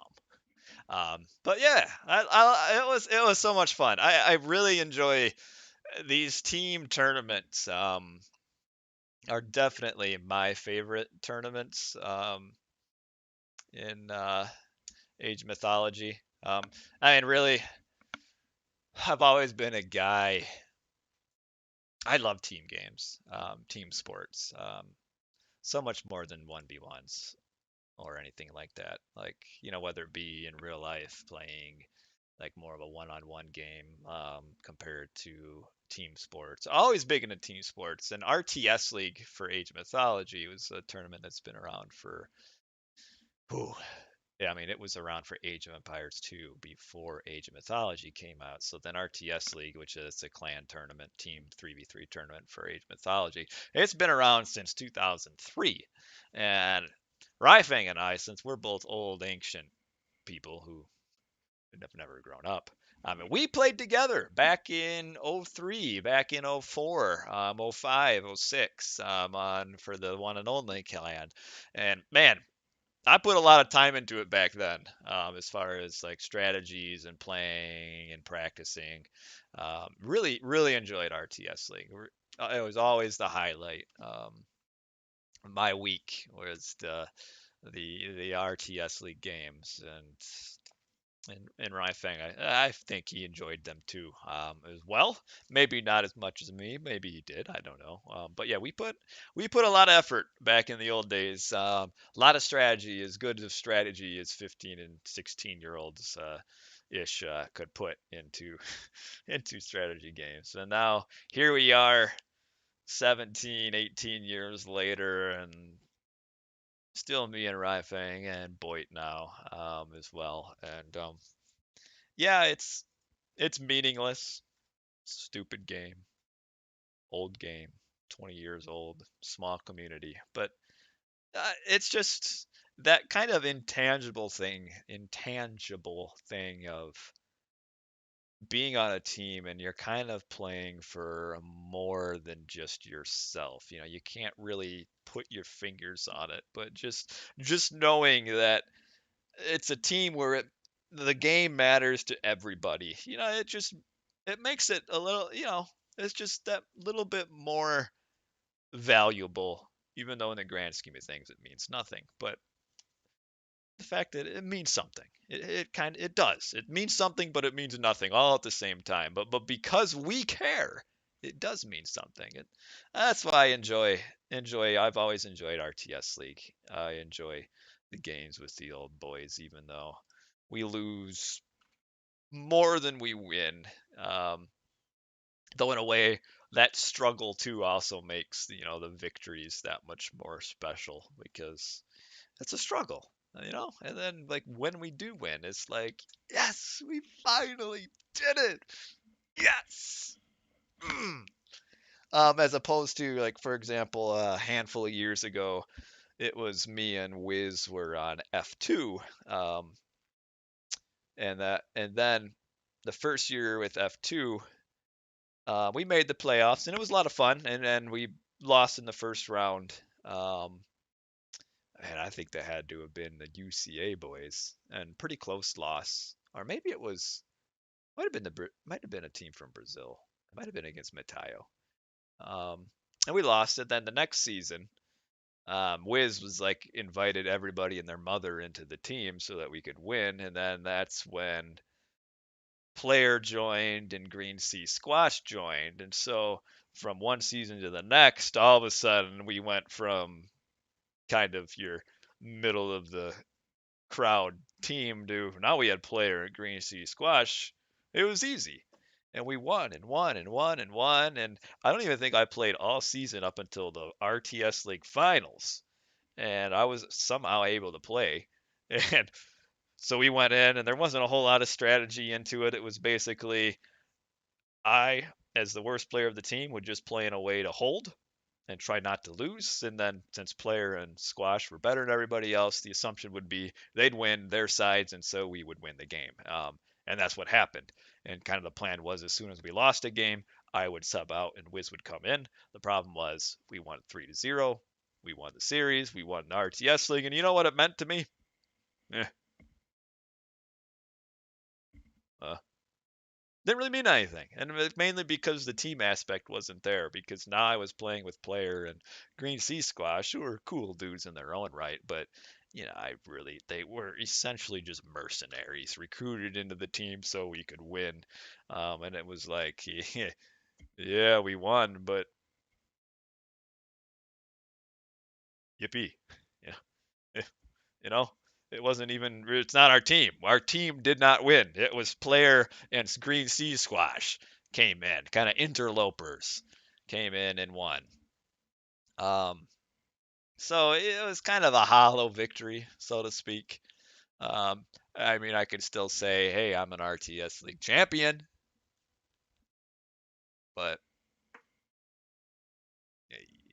yay.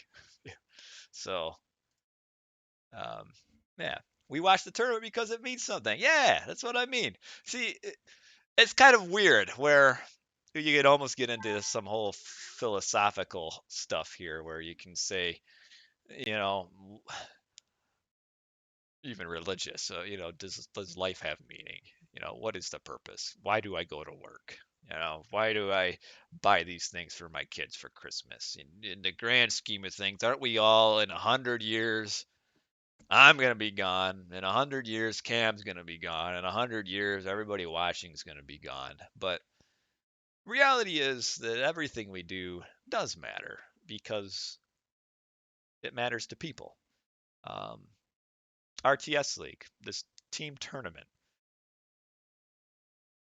realistically doesn't matter, but because people have decided, hey, it matters to us, it does matter because it's a part of people's lives now. And it's easy sometimes to get jaded and be like, yeah, this doesn't matter, or other people have, something matters to somebody else that to us really doesn't mean anything. Like, you know, having the living room clean so that when my wife wakes up in the morning, it's clean and that just means something to her. Whereas to me, I'm like, give it 30 minutes, the kids are going to make a mess in it. But, there's that little bit where the wife waking up and seeing the clean house, it means something to her. And it doesn't make much sense to me. Yeah, I might as well, the kids are just going to make a mess anyway. Um, but, stuff like that, the sports, does it really matter? No, but you gotta, it kind of does, Does it matter that Argentina won the World Cup? The sports really matter. Does it you even go to smaller scale, does it matter that your local basketball team that plays at the Y, does it matter that you won the 3-on-3 tournament? No, but for you guys trying and winning and succeeding, it does mean something. Um, and I would say, and now that Christmas is over, it's over. It's done. Christmas is done, but that doesn't mean, the whole thing of, peace on earth and goodwill towards men. That's kind of, oh, now that can go away and we can think about it again next December. But, the little things that you do for people, it does matter. That stupid, not, act of kindness, whether, maybe just spending a minute to talk to somebody, and being nice to them, might not matter to you, but for someone that could turn their whole life around. You never know. And, I'm not trying to be preachy or anything, but it's easy to easy to forget how much your actions affect other people, um, negatively or positively. There's that old saying, sticks and stones may break my bones, but words will never hurt me, which that's not true. Your words will hurt or help other people so much more than anything else. So much more than anything else. I am waiting. I'm probably going to play a game um, here with RyFang once another person comes. But yeah, that old saying, that doesn't. That's not true. The way, just, just being decent to people really does mean a lot. And I don't. I'm not intending to pat my own back and say, I'm great or anything. But like an example in my life where I work police, I work patrol. The other night, maybe week ago, I was parked in a parking lot doing an accident report in the computer. Um, and this car pulls up next to me. And I'm like, who is this person? And it was just some random lady. I had no clue who she is. She pulled up and said, "Hey, you got 5 minutes, 10 minutes?" Like, yeah, just sitting here doing an accident report, and there wasn't much else going on. It was like 2 in the morning.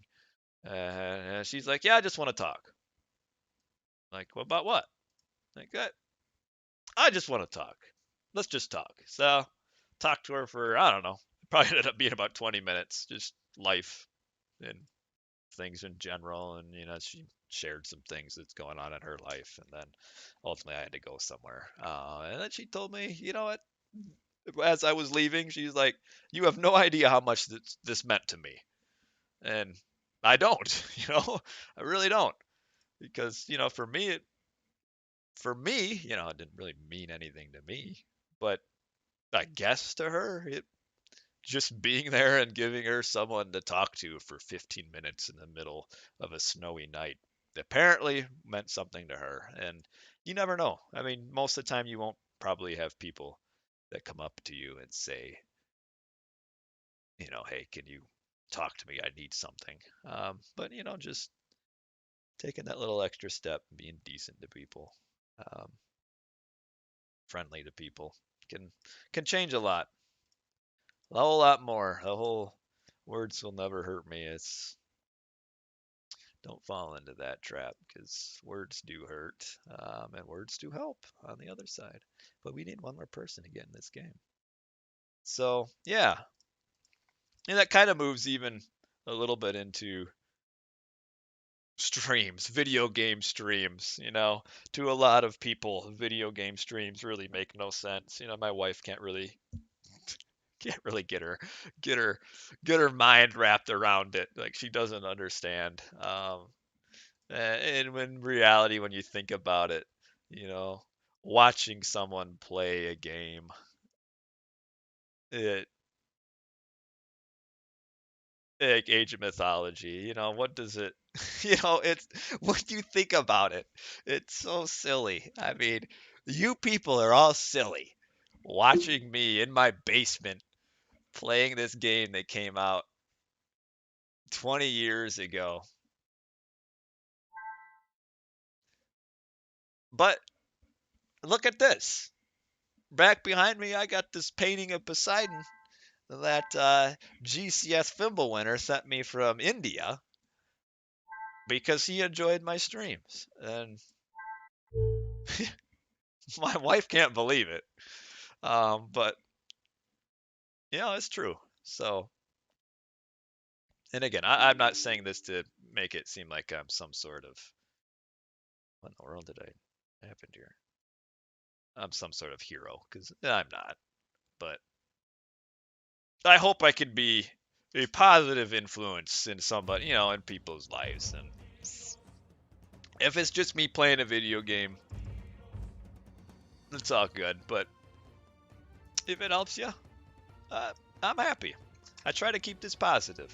That's why I throw out the grumpy people in chat. And like, if you were an Age of Mythology fan and you tune into like the daytime European streams, oh, it's just immaturity, nonsensical crap Oh man, it's so annoying. I can't take it. I really can't. And that's kind of why I make it a point to keep that stuff out of here. I just want people to be able to watch and enjoy it and not have to deal with drama. So anyway, we're about to start a game here. I do need to stop and use the restroom quick. Yeah. Hello? Hello. All right, give me. It's no longer Christmas. I guess It, I can't. oh, Merry Christmas, big guy. Hey, give me a minute. I gotta pee. Sorry, use the restroom. I should remain a professional on stream.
All right, all right, all right.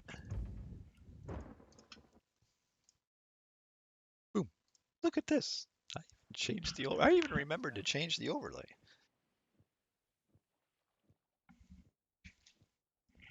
Huh? They just readied up, so it's not like you had us waiting long. All right. I probably. I can maybe play 2 games. Shouldn't little RyFang be sleeping this time of the hour? Oh no, my sister messed me up. Oh yeah, blame it on family.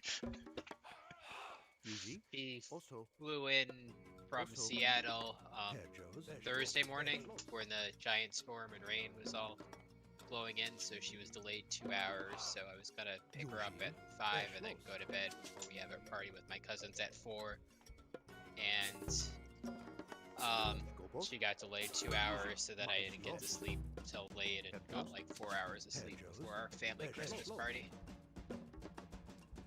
Well, doesn't it mean? Oh my. Doesn't that mean you should be getting sleep? Well, no, I'm just sleeping completely off schedule, so now I'm just sleeping during the day Ah, and up all night. I'm kind of on the JJ night shift schedule. but you guys can't hear him? Can you guys can hear hear me, but RyFang? the stream can't. I don't know. I think Forest Spirit is messing with me. Or maybe I'm low. Or no, if you can hear my mic, then I shouldn't be low. I can try to turn this up a little bit.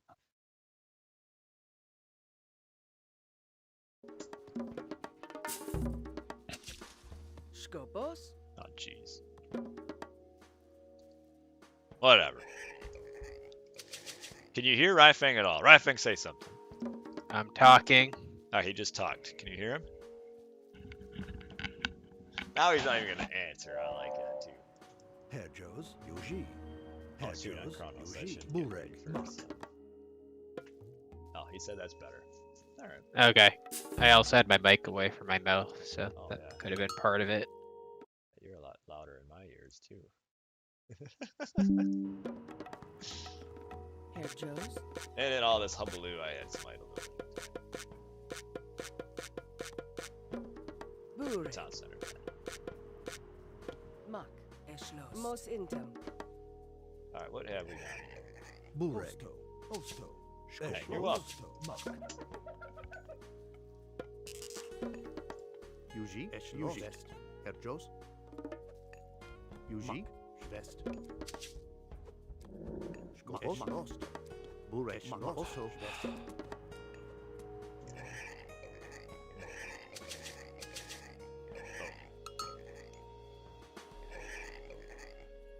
Hedgehogs, Oh, come on. We could do a shift, Kronos shift Yuji. strat. A what? Bure, I could shift my pharaoh and animals one place and you can pressure another, and then I'll also have vision to make it so we can see what's going on. Yuji, Mak, Who's blue? Zeus? Zeus will probably end up with the ceasefire. Skopos. What else do they got? A Loki and a Kronos. Mak. Burek. I feel like it's gonna be easier and better to Hedgehogs, go at Most the Hedgehogs, Mos Intam, Kronos. Yuji. Mak.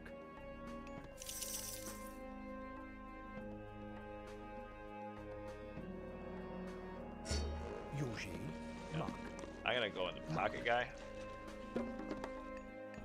This Burek. is more of just a. Hedgehogs, Let me know if you want vision. Skopos. No. Yuji. Eshlos. Most intim. Yuji. Yuji. Yuji. Eshlost.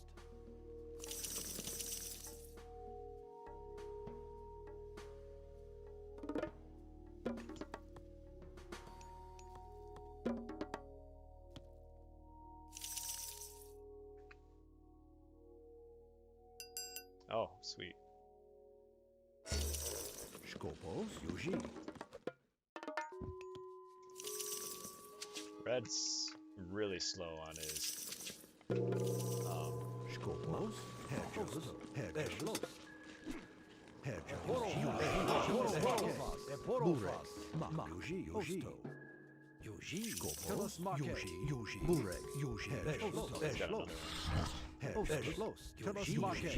Burek. Yuji. Ah, Hedgehogs. Burek. Burek. Skopos. Skopos. oh, I should probably Skopos. go these, huh? Mak. Also. Yuji. Tell us Marke. Burek. Yuji. Hedgehogs. Tell us Marke. Yuji. Burek. Tell us Marke. Hedgehogs. Eshlos. Oh, tell us Marke. Skopos. Burek. Yuji. Burek. Mak. Yuji. Oh, you're grabbing a town center? Yeah. Okay, okay. Hedgehogs. Yuji. Yuji. Maybe I will do that. Also. Most intim. Skopos. Burek. Eshlos. Yuji. Mak. I've got that Hedgehogs. Osto. back. Yeah, Burek. you just delay and I'll boom. Skopos. Eshlos. Yuji. Yuji. Hedgehogs,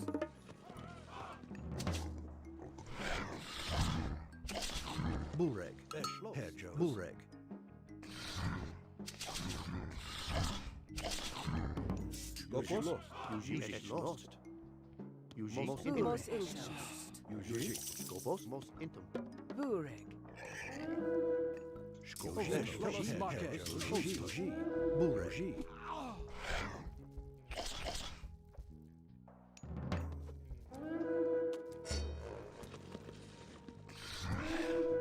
Burek, Oh, Eshlos, what's that, huh? Burek. Oh, you gotta be kidding.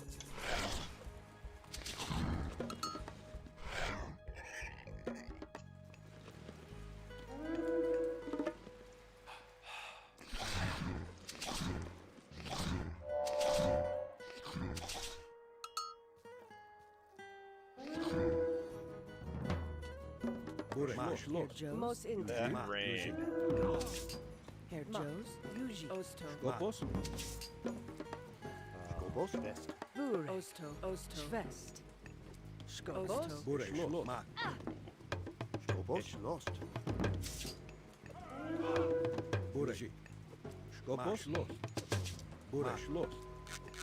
Tilis Mokay. Burek. Yuji. Yuji. Yuji. Yuji. Burek. Osto. Yuji. Burek. Schloss. Also. Most intom. Skopos. Schloss. Yuji. Yuji.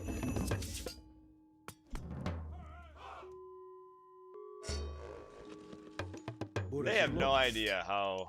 Mak. Skopos. Schloss. Diat. Herr Joes. Schloss. Yuji. Tilis Mokay. Skopos. Yuji. Skopos. Burek. Osto. Yuji. How much that rain Burek. Schwest. Yuji. Schwest. screwed Schwest. me up. Herr Joes. Skopos. Herr Joes. Most intom. Skopos. Diat. Diat. Skopos. Also. Mak. Diat. Yuji. Osto. Osto. Yuji. Schloss. Yuji. Burek. Schwest. Burek.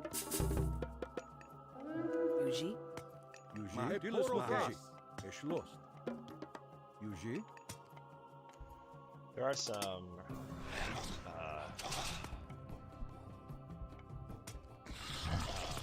Burek. Tilis What's Mokay. the word I'm looking for? Centaurs running around.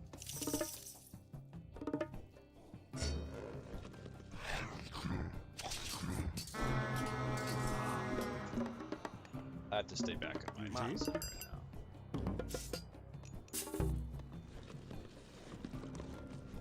Skopos. I should wall this off, but a centaur is going to come and kill it. Skopos. Doors box. Yuji. Yuji. Skopos. Mak. Burek. Osto. Skopos. Schwest. Yuji. Burek. Yuji. Skopos. Yuji. Are we losing? Yuji. Schloss. Yuji. I think I Hedges. have. Mak. All my hippos are back there. Osto. Burek. Burek. Yuji. Schloss. Mak. Skopos. Mos Inter. Schwest. Mak. Yuji. West. Pretty sure mine Burek. are so we can- Skopos. Burek. Skopos. Mak. Yuji. Diat. Yuji. Osto. Osto. Burek. Yuji. Schloss. Skopos. Yuji. Herr Joes.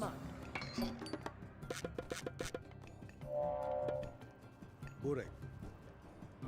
Schloss. Skopos. These myth unit spawns or something else. I will try. Burek. Yuji. Tilis Mokay. To Yuji. get some Burek. pressure in on. Herr Joes. Yuji. Herr Joes. Yuji. Schwest. Herr Joes. Yujiat. Burek. Schloss. Mak. Schloss. Skopos. Yuji. Skopos. Oh yeah! Tilis Mokay. Except he missed. Skopos. Mak. Schloss. Yuji. Also. Burek. Yuji. Tilis Mokay. Tilis Mokay. Burek. Oh, he'll run right into him. Skopos. Tilis Mokay. Burek. Skopos. Yuji. Schloss.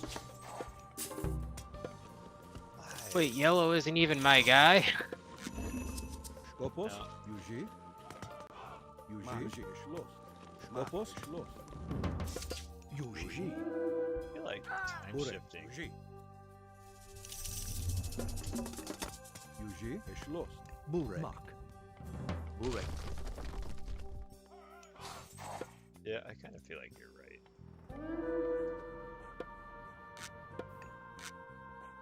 Yuji.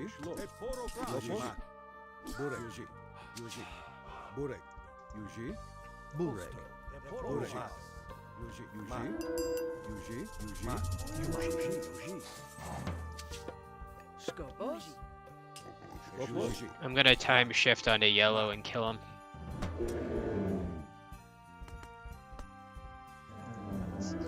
Burek. Yuji. Skopos. Herjos. Yuji. Skopos. Osto. Skopos. Diat. Yuji. Yuji. Or no, sorry, that wasn't yellow. Wait, who's been killing me? Red? Alright, it has been red. Alright, gonna shift onto red in a second and kill him. If you can shift an army onto this, would be huge. Before you One can second. do that. Hurry Hurry up. I gotta get a few more units out.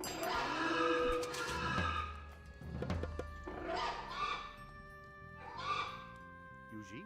Skopos. Diat. Schwest.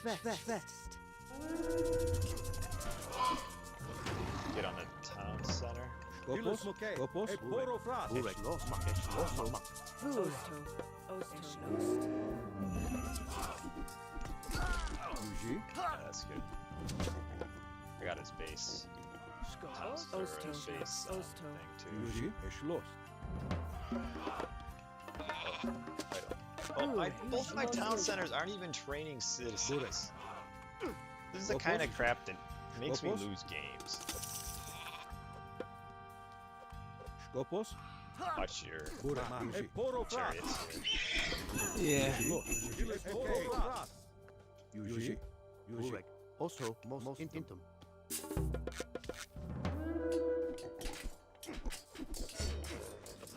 Skopos. Burek. Where'd Red's eco go? He doesn't really have one, I think. Man, I'm so far behind where I should be Burek. because both my town centers were idle. Yuji. Herjos. Yuji. So dumb. Skopos. I mean, it's my fault, but it's still dumb. House Yuji. 2. Yuji. All right, blue is. Are you able to build a Burek. town center, or did you not? Skopos. Skopos. I couldn't hear what you said, sorry. Skopos. Yuji. Schloss. Burek. I'm Yuji. up tornado, but ways to go. Skopos. Burek. Yuji.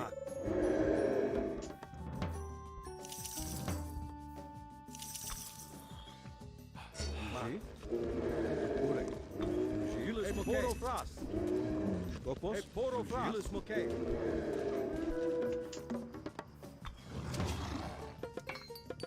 Yuji. Burek. Intum. Esh lost. Yuji. Skopos. Yuji. Skopos. Yuji. Schloss. Stille Smokey. Skopos. Skopos. Smokey. Oh, this worked out so well.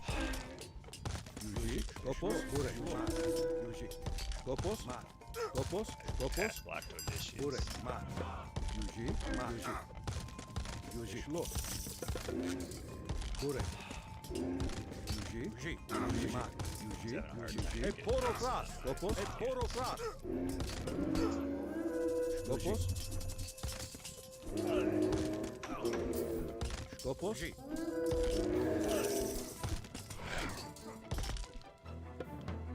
Yuji.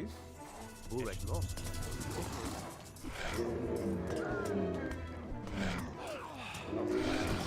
Poro fras. Burek. Stille Smokey. Burek. Yuji. Skopos. Yuji. Stille Smokey. Skopos. Skopos. Yuji. Oso. Oso. Yuji. Oso. Skopos. Burek. Schloss. Yuji. Skopos. Yuji. Yuji. Yuji. Burek. Also. Skopos. Skopos. Yuji. Skopos. A poro fras. Burek. A poro fras. Burek. Yuji. Blue still got a lot of army. Okay, I took his forward. It's lost. Burek. Yuji. Burek. Ilis moke. A Yuji. poro fras. Schloss. Herjos. Yuji. A poro fras. Schloss. A poro fras. A poro fras. Skopos. Yuji. Skopos. Skopos. Ilis moke. Burek. Burek. Yuji. Ilis moke. Skopos. Yuji. Schloss. Ilis moke. Yeah, that mana card is a ton of work. Burek. Also. Burek. Burek.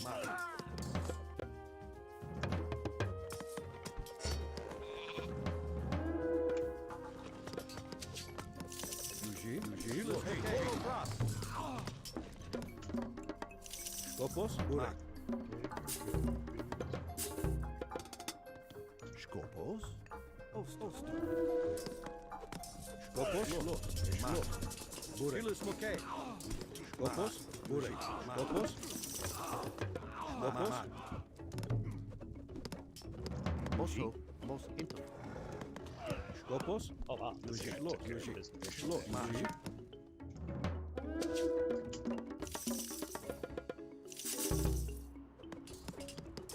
Skopos. Schloss. Burek. Skopos. Yuji. Skopos. Skopos. Yuji. Yuji. Burek. Burek. A poro fras. Burek. Yuji. A poro fras. Burek. Most into. It's lost. Mak. Skopos. Schloss. Yuji. Burek. Yuji.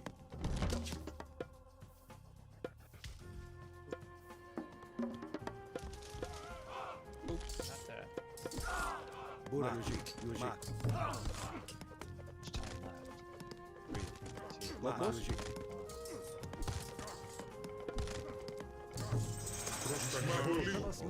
Burek. Skopos. Burek. A poro fras. Burek. Burek. Burek. Skopos.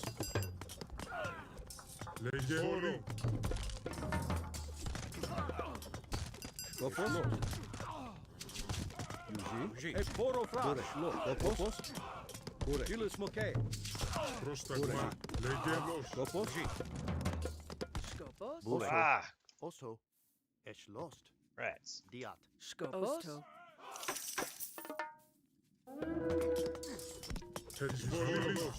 Yuji. Skopos. Burek. Schloss. Burek.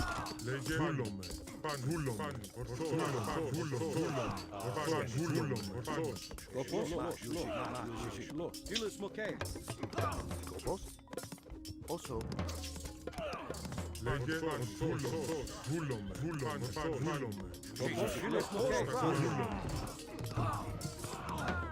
Yuji. Skopos. Yuji. Burek. Burek. Skopos. Burek. Yuji. Also. Skopos. Yuji.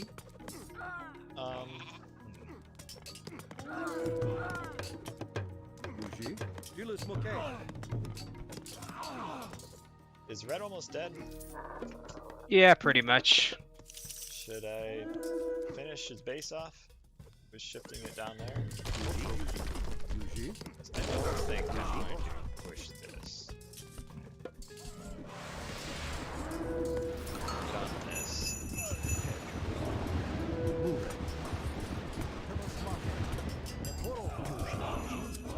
Burek. Skopos. Yuji. Burek. Yuji. Schloss. Burek. Skopos. Yuji.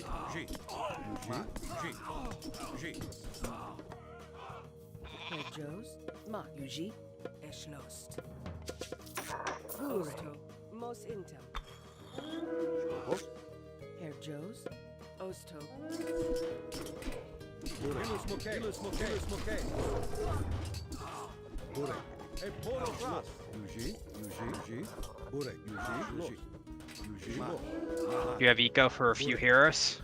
Yeah. Ilus Mokay. Yuji. Burek. Look. Alright, Red's eco's like 90% gone at this point.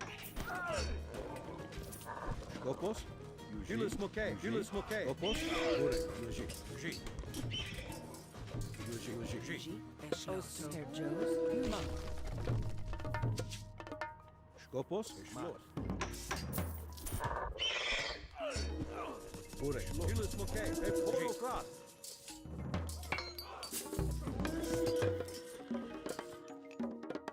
You need help at all or anything? Yuji. Osto. I don't think so. I think it's more like you need help.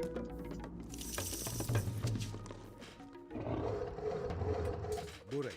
Skopos. Skopos. Oh wow, I got a bunch of crap in my base. Yeah, that's what I was Monk. saying. Yuji. Yeah, Red's kind of disappeared. Burek. Need to get that battle board. Yuji. though. Ilus Mokay. Got a priest coming. I'll clear out all of his houses. Burek. Ilus Mokay. Skopos.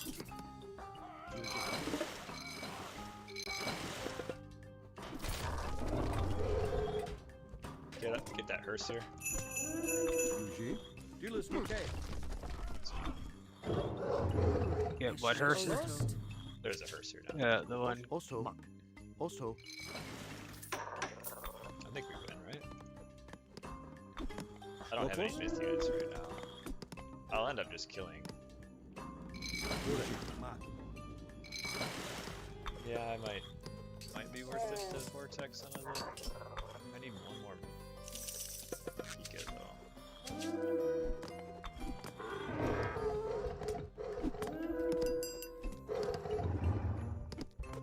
Skopos. Yuji. Ilus Mokay. Mos Intel. Their eco's there. Burek. Schloss. Burek. Ilus Mokay. Monk. Yuji.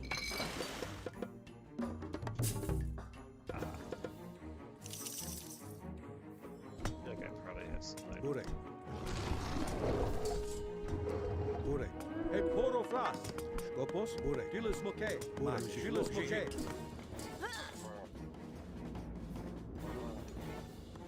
oh wow, look at you here getting on blue.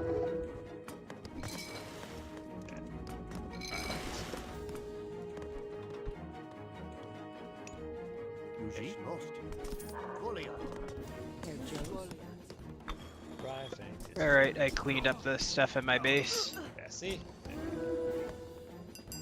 Yuji. I wish I could get a Skopos. E poro fras. Yuji. Yuji. Osto. Burek.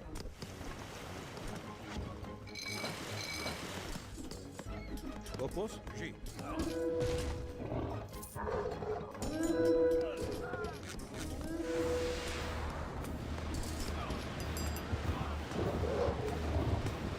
Skopos. E poro fras. E poro fras. Yuji. It's lost. Yuji. It's lost.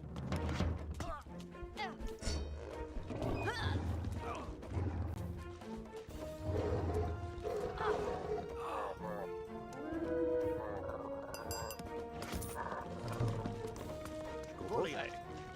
It's lost. Yuji. Skopos. Monk. Mos Intel.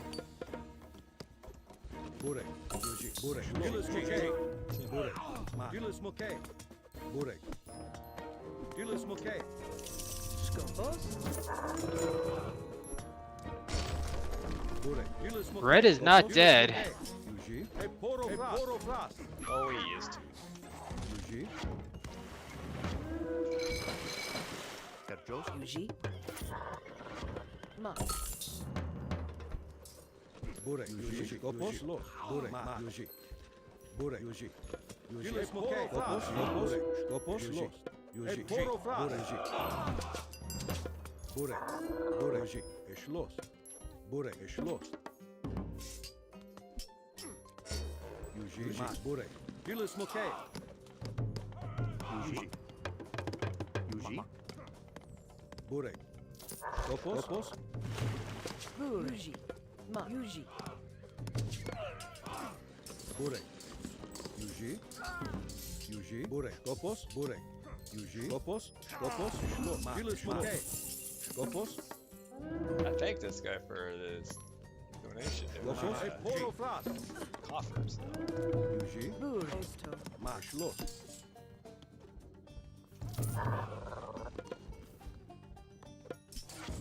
Skopos. Es los.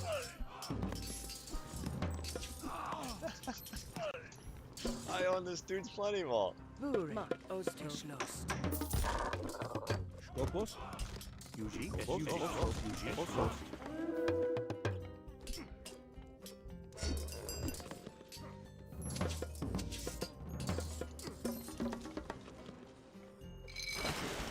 Yuji. Skopos. Porofras. Yuji. Yuji. Skopos. Yuji. Yuji. Herjos. Yuji. Schwest. Herr Schloss. No, Skopos.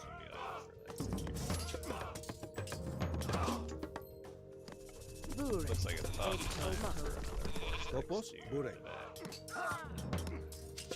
Skopos. Shlo. We'll let him make it. We'll let him feel like he's winning. Skopos. Porofras. Skopos. Porofras. Porofras. Skopos. Hilis Mokay. Skopos. Porofras.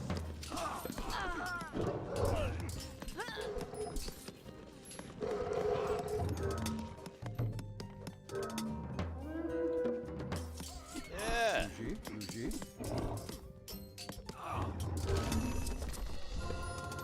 Victory!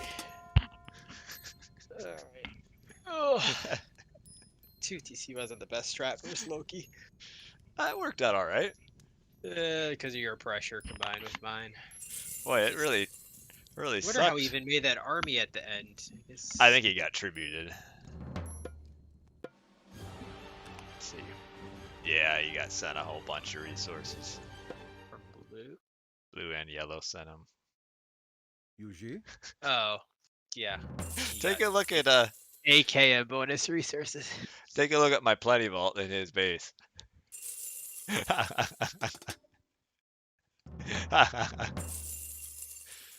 Oh man, time shift all those buildings on it, and then you can never get it back.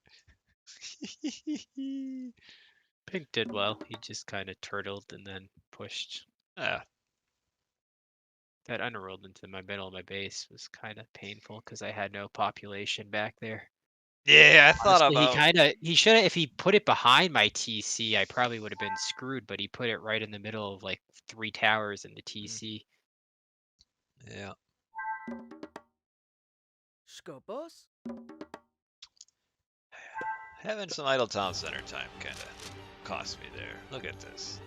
I made one citizen in the span of like 3 minutes.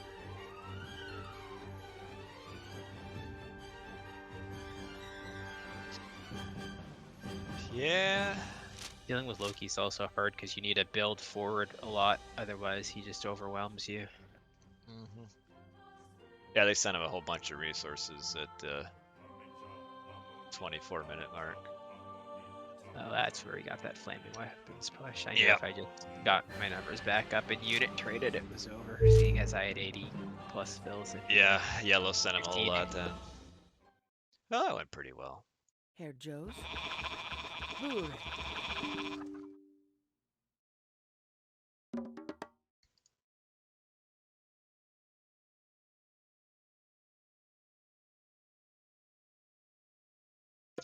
That's our re-upgrades, but Skopos. didn't quite end the way you wanted it to.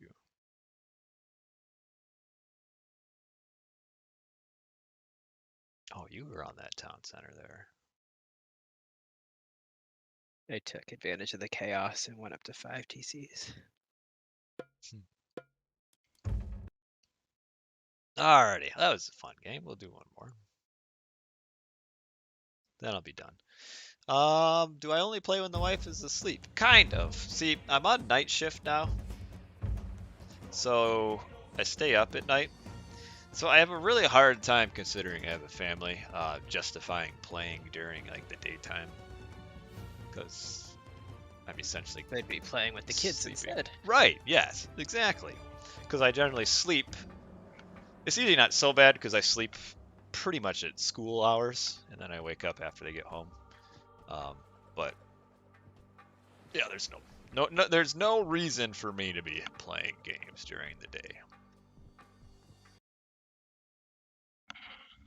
No good reason. Oh, let's see. Yeah, I'll do Kronos again.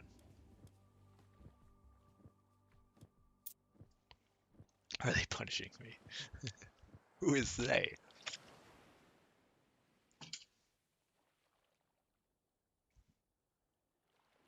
All right, this will be the last game. Yeah, then big surprise. Actually, it was at one point a big surprise to me. Is the in-laws, father-in-law and mother-in-law will be coming tomorrow for like 5 days, and it was one of those things. The wife told me like a week and a half ago. Oh, my parents are coming, just day after Christmas for 5 days. I'm like, or no, she didn't even tell me. I found out because she was talking to her sister about it. And I'm like, wait, they're coming to our house?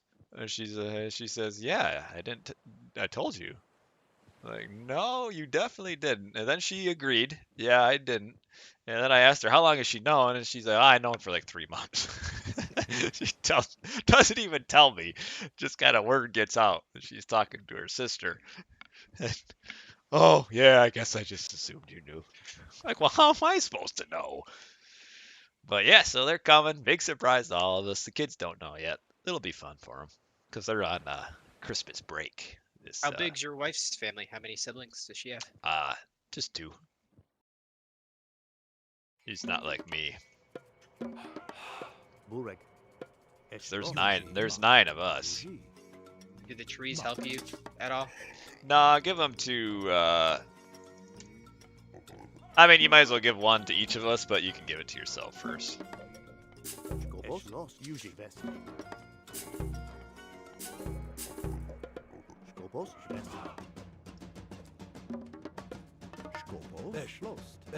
Alright, where are you, Gaia? I'll rush your guy so you can. How about you take an archaic town center? Okay. And I'll just. Did I go like fast heroic into Contarius to deal with the Loki and just to spam them with the super strong eco? Maybe. Let's see I feel how. like they can raid the Loki pretty well. Let's see how my pressure does, and we can kind of go from there. Oh, Thrasid wants to know what your favorite god is to play. Traditionally Isis. I like the timing of AE. And Isis? Yeah. The defensive aspect of it. Man, I've come to really dislike, or not really dislike, but not enjoy Egyptian. Problem with Isis is the Greek early hero abuse just makes that matchup a nightmare because there's no way to like prevent the heroes from just knocking you off of food or even gold if it's in a bad spot. There's just no counter to the range hero of the Greek for Isis.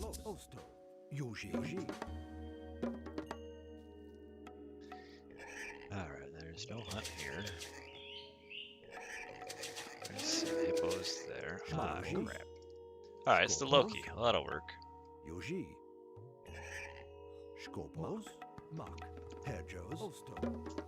Alright, so I'll be on another Loki. Skopos, Yuji. Burek lost. Also lost.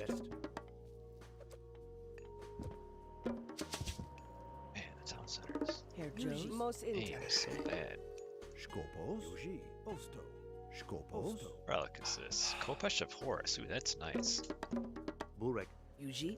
Schwest. Yuji. Los. Oso. Schwest.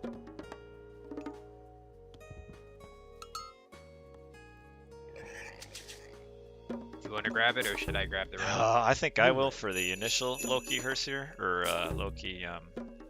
Should I grab it and get it out of there to be safe? No. Yuji. Eschlost. Herr Jones. Oh, Most crap. Intem. Herr Jones. And you know what? I bet you giving Skopos. me the trees would have Herr actually Jones. Herr considerably Jones. sped my build up. Burek. Oh well. Yuji.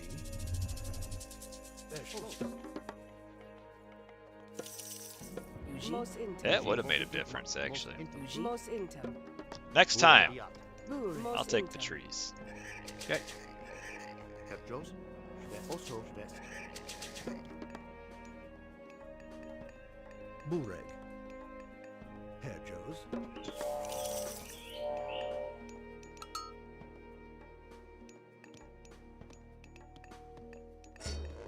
Yuji. Mach.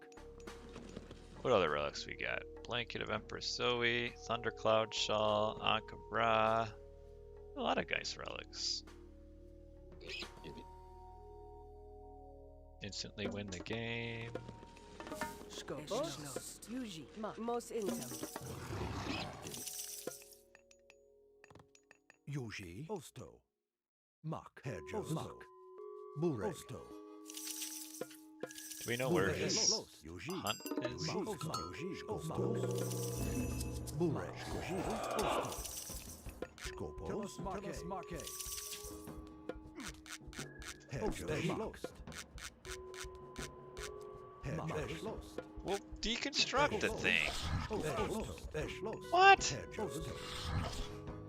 You don't have no idea how many times I hit deconstruct on that.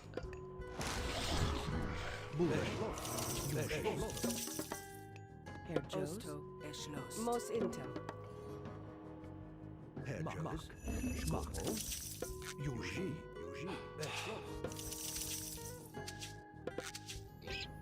Yuji. Burek. Herr Jones. Herr Jones. Yuji. Yuji. Mach. Herr Jones. Osto. Mach. Burek. Schwest. Schwest. Yuji. Tell us Marke. Yuji. Herr Jones. Herr Jones. Burek. Tell us Marke. Burek. Tell us Marke. Yuji. Yuji. Burek. Tell us Marke. Yuji. Skopos. Most Intem. Eschlost. Did you get the relic out of there? Yuji. Most Intem. Herr Jones. Remember, Yuji. Clown. dropped it when you shift. Oh, I'm just gonna fight this. Herr Joji. Burek. Yuji. Tell us Marke. Yuji.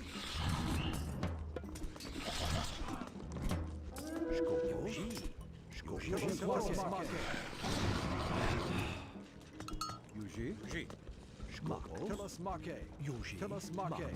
Burek. Eschloss. Herr Jones. Yuji. Yuji. Herr Joji. Yuji. Herr Jones. Moscow. Burek. Herr Jones. Lost. Oso. Yuji. Oso. Yuji. Schwest. Burek. Lost. Yuji. Lost. Mach. Yuji. Alright, they'll be coming to you soon-ish. Herr Jones. Moscow. How much do they have? Because I've got a bunch of ills out. Should I fall back? Yeah. Yuji. Mach. Definitely should fall back. Burek. Osto. Yuji. Osto. Yuji. Herr Jones. Schwest. Herr Jones. Yuji. Yuji. Yuji. Yuji. Yeah, get houses next to all your Eschlos. Bills. Most intem. Yuji. Vest. Bure. Osto. Skopos. Schlost. Yuji. Vest. Yuji. Yuji. Mak. Yuji. Skopos. Schlost. Bure. Mos intem. Skopos. Herjos. Yuji. Osto. Yuji. Vest. Murek. Porofrost. Yuji. Yuji best. Herjos. Yuji. Skopos. Mak. Yuji. Mak. Bure. Vest. Yuji. Skopos. Mak. Murek. Skopos. Yuji. Skopos. Yuji. Yuji. Murek. Yuji. Murek. Herjos. Also. Burek. Yuji. Herjos. Yuji. Schlost. Yuji. Osto. Burek. Yuji. Osto. Yuji. Where is the other hippo up here? Mos intem. Vest. Yuji. Watch your bills. Yeah, I'll just time shift. Bure. Oh, I'll just run him. Bure. Skopos. Skopos. Mak. Yuji. Skopos. Skopos. Mak. Burek. Telas Marke. Yuji. Mak. Telas Marke. Yuji. Yuji. Osto. Yuji. Yuji.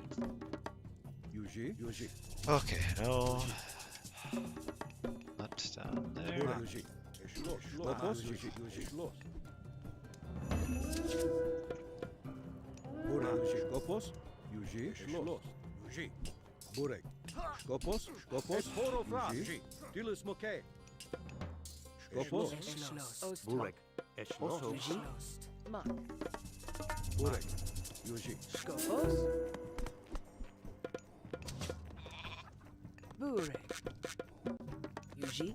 Osto. Mos intem. Dilis Moke. Burek. Yuji. Mak. Schloss. Mos intem. Mos intem. What does pink have for secondary gold options? Because I've got birds out. Burek. Schloss. I'm not sure. Yuji. Burek. Yuji. Skopos. Yuji. Burek.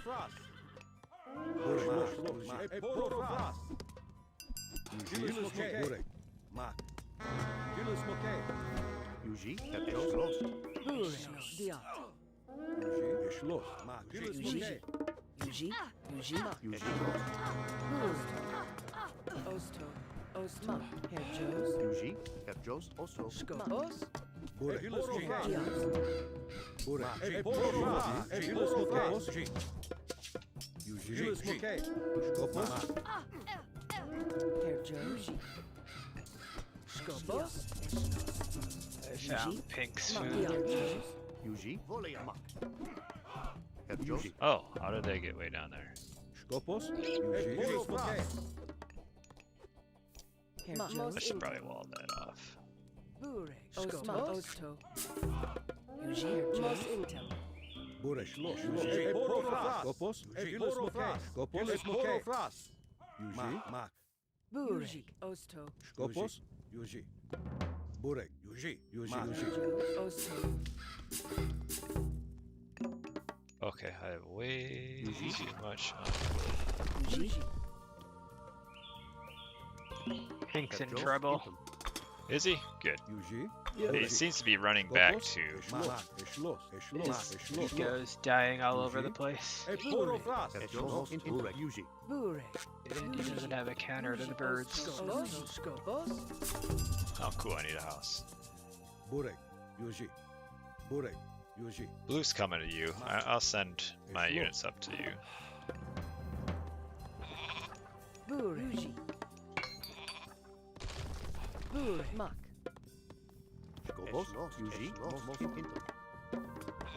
Yuji. Mak. Oh, I can fight this. Burek. Skopos. Skopos. Burek. Herjos. Yuji. Don't Bure. don't imitate my. Yuji.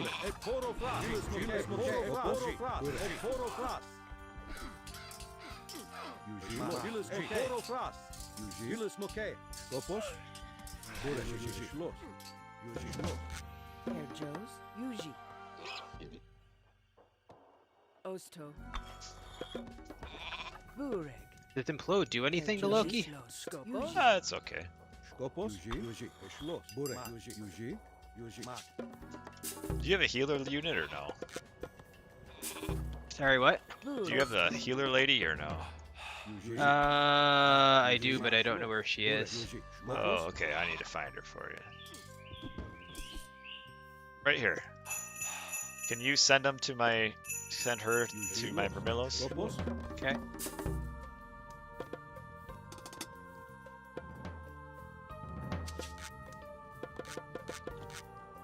Yuji. Mak. Skopos. Bureg. Blue's kind of killing me. Bure. Skopos. Skopos. Schloss. Like, really killing me. I've got all the eco in the world, but 2 TCs because of Blue. Yuji. Alright, just keep running your bills. Your bills are chopping wood. Ooh, okay. Barely made it out. Bure. Alright. I'm gonna run to your base. Can you move your Caladria there? Because I am Bureg. Osto. almost out of... All those guys are almost dead. Jules Moke. Yuji. Osto. Bure. Skopos. Skopos. Bure. Out to turret gate, pink space. Your bills are idle. Schloss. Yuji. Oh, I thought I built a... Yuji. Mos intem. Skopos. Where's your... Bring your flying lady over here. Yuji. And watch your Lampades. Can you deal with Blue and help me get a TC? Because Yeah, otherwise yeah, I'm yeah. kind of pop capped badly here. Skopos. Yeah, I got you. Skopos.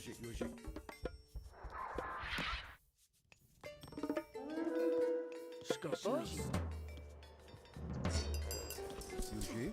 E Poro Fras. E Poro Fras. Bure.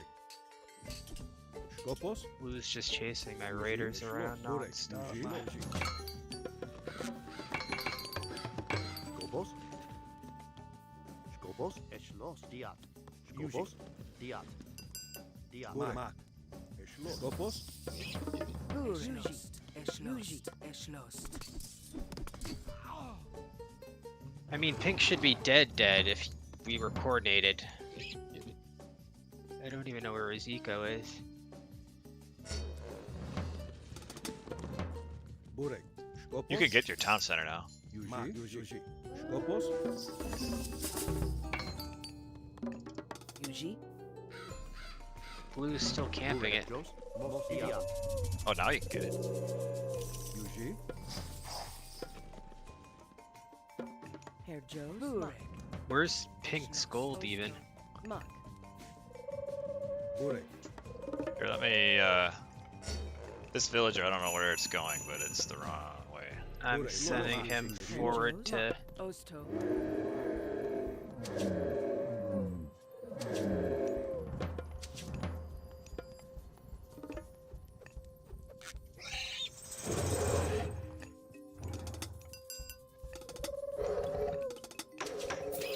Bure.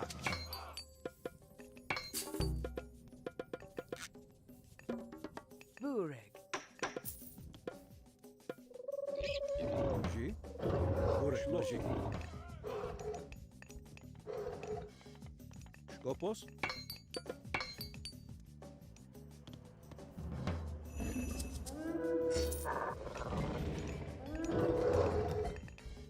Okay, this is Pink's gold. Can you push there? Jules Moke. Yeah. Push, JJ. Herr Joes. Yuji. Schloss. Bure. Yuji. E Poro Fras. Mos intem.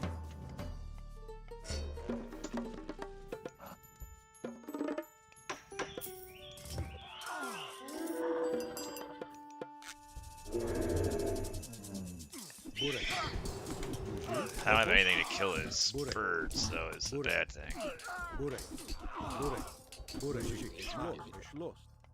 Let me age up. Yuji.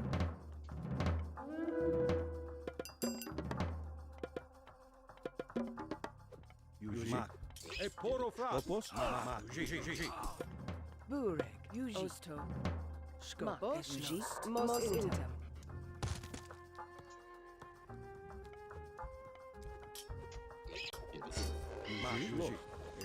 Stay back. Burek. Ma. Yuji.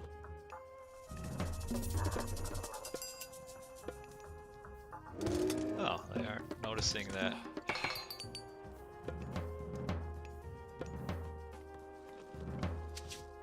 What is that? A blue?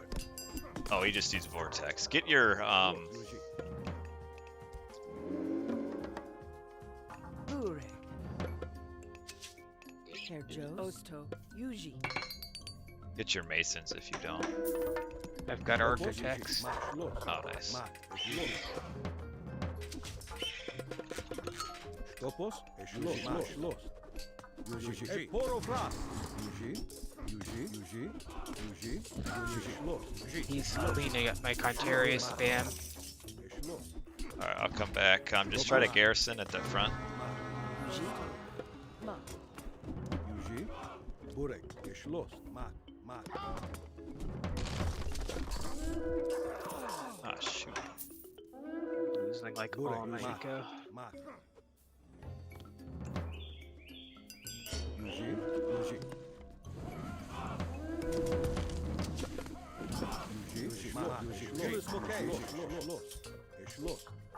I'm a little bit. And my forward GC. Kopos. Mak. Yuji. Burek. Yuji. Mak.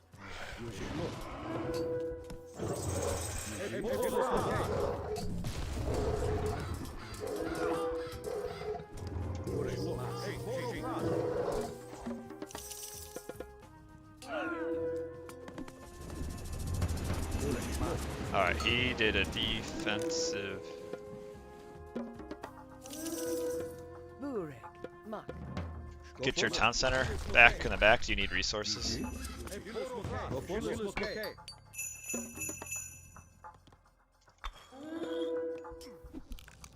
Herr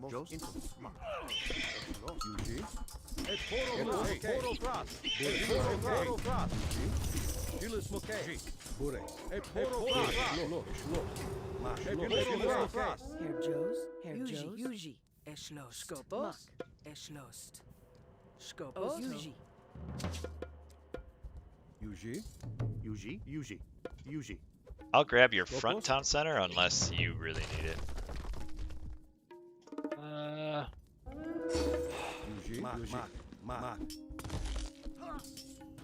Yeah, just push Pink. Pink has nothing. He's on 1 TC.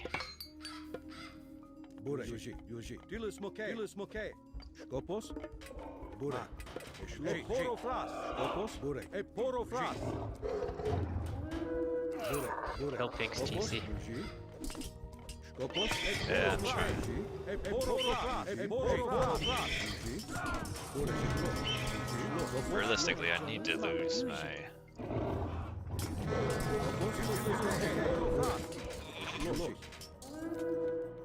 Lost so many vills.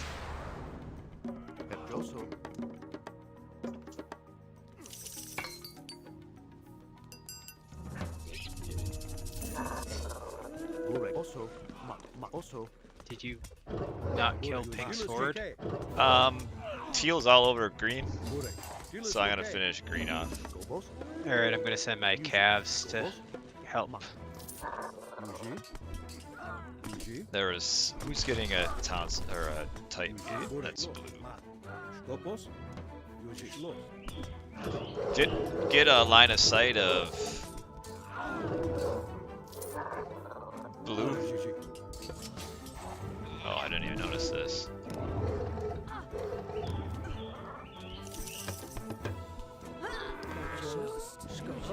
Skopos.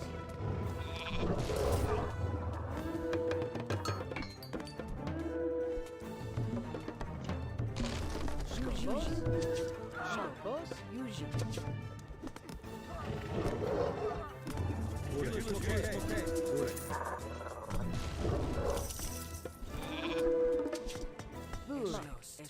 Erschlossen.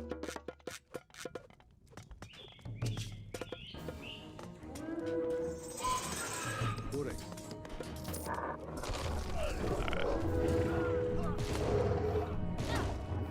Yuji.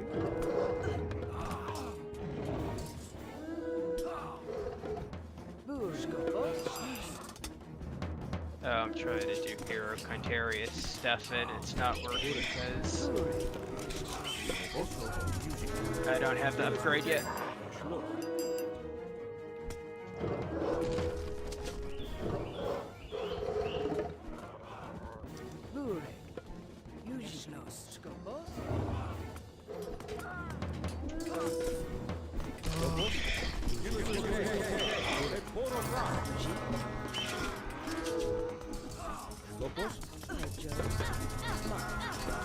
Where was that at? Oh, there. Can you? How soon can you get line of sight of that for me? Anything that close. All right, it's fine. I could get it.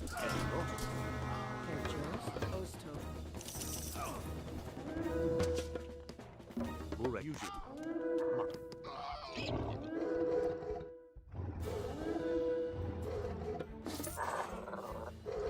I don't have any pop to work with.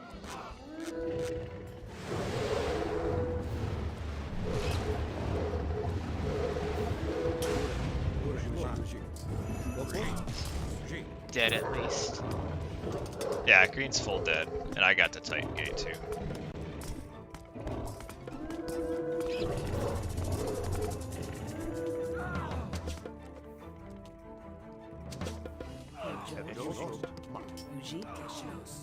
Although teal is kind of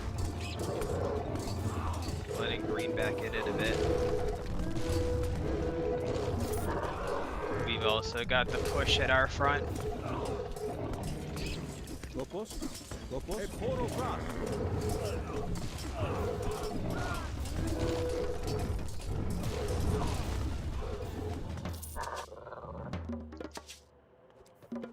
Yuji. Intim.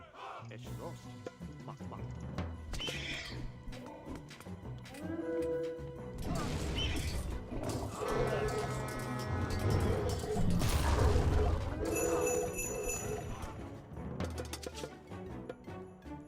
Vision he needs. Yuji. Gobos. Mach. Erschlossen. Burek. Yuji. Burek. Marsh. Alright, I have 6 idle. Skopos. Skopos.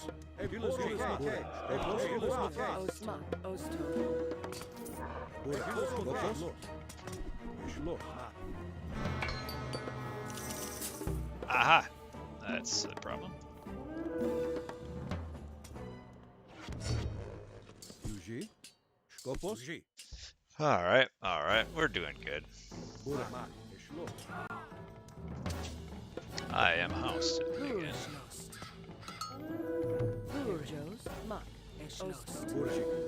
Poro Frost. How's your villager still alive back there? They let it get away.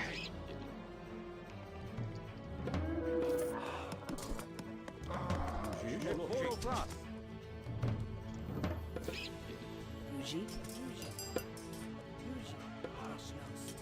Burek.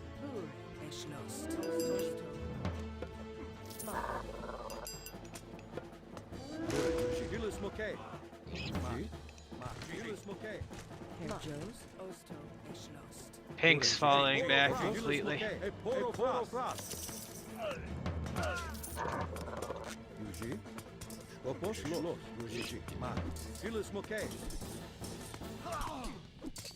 They still have the TC edge slightly.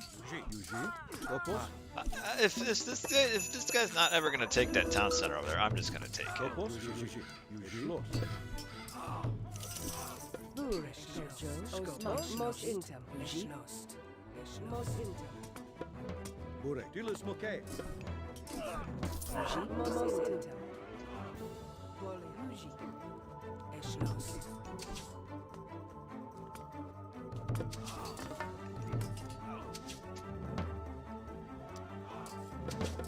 Skopos.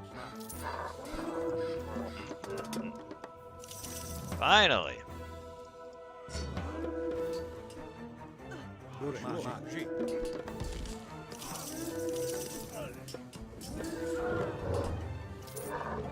Ži. Ži. Ži. Ži. Also, Yuji. Yuji. Hey, poro fast. Skopos. Skopos fast. Skopos. Burek. Boost.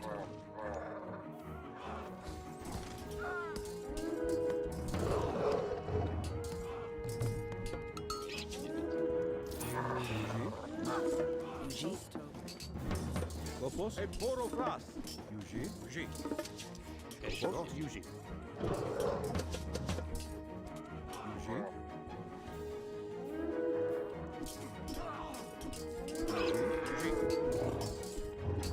Yuji.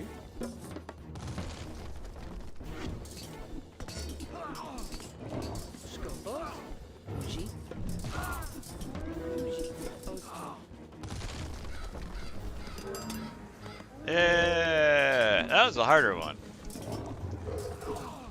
We got it. My fast heroic strat absolutely destroyed Pink because he had no counter to the birds in my Contarius raids. The problem was Blue did have pure infantry and just sat on his stuff and then pushed me. I know you were behind Blue because you put the early pressure, but Blue is annoying to deal with. Yeah, I kind of, in the middle of the game, I kind of had the point where I wasn't doing much. That was a good back build, though. But yeah, green got shreked. Yeah, I thought about going forward on purple there, but he just had so many myth units. I don't think I was ever gonna, it would take too long to kill them. And green was already on the back foot, so when I vortexed to green, I killed 2 of his town setters, and then that allowed teal to definitively finish him off. Yeah, once the Greek loses his bills and farms, it's over for him. Not to mention Pink had no eco either to help. Right. Yeah, because green, oh.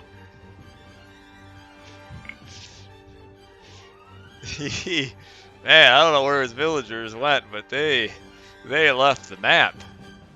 Man, he was at 81 at the 21-minute mark. 21, well, 22 minutes. He had 80 vills. 2.5 minutes later, he had 40. Oh man, and we wrecked purple early hard too, or you did, I guess. Bird on gold and Contarius on his food. Yeah, it's amazing though. If they just have, if the Loki just gets that 15 Hersier and 5 Battle Boar, like killing it is just so tough.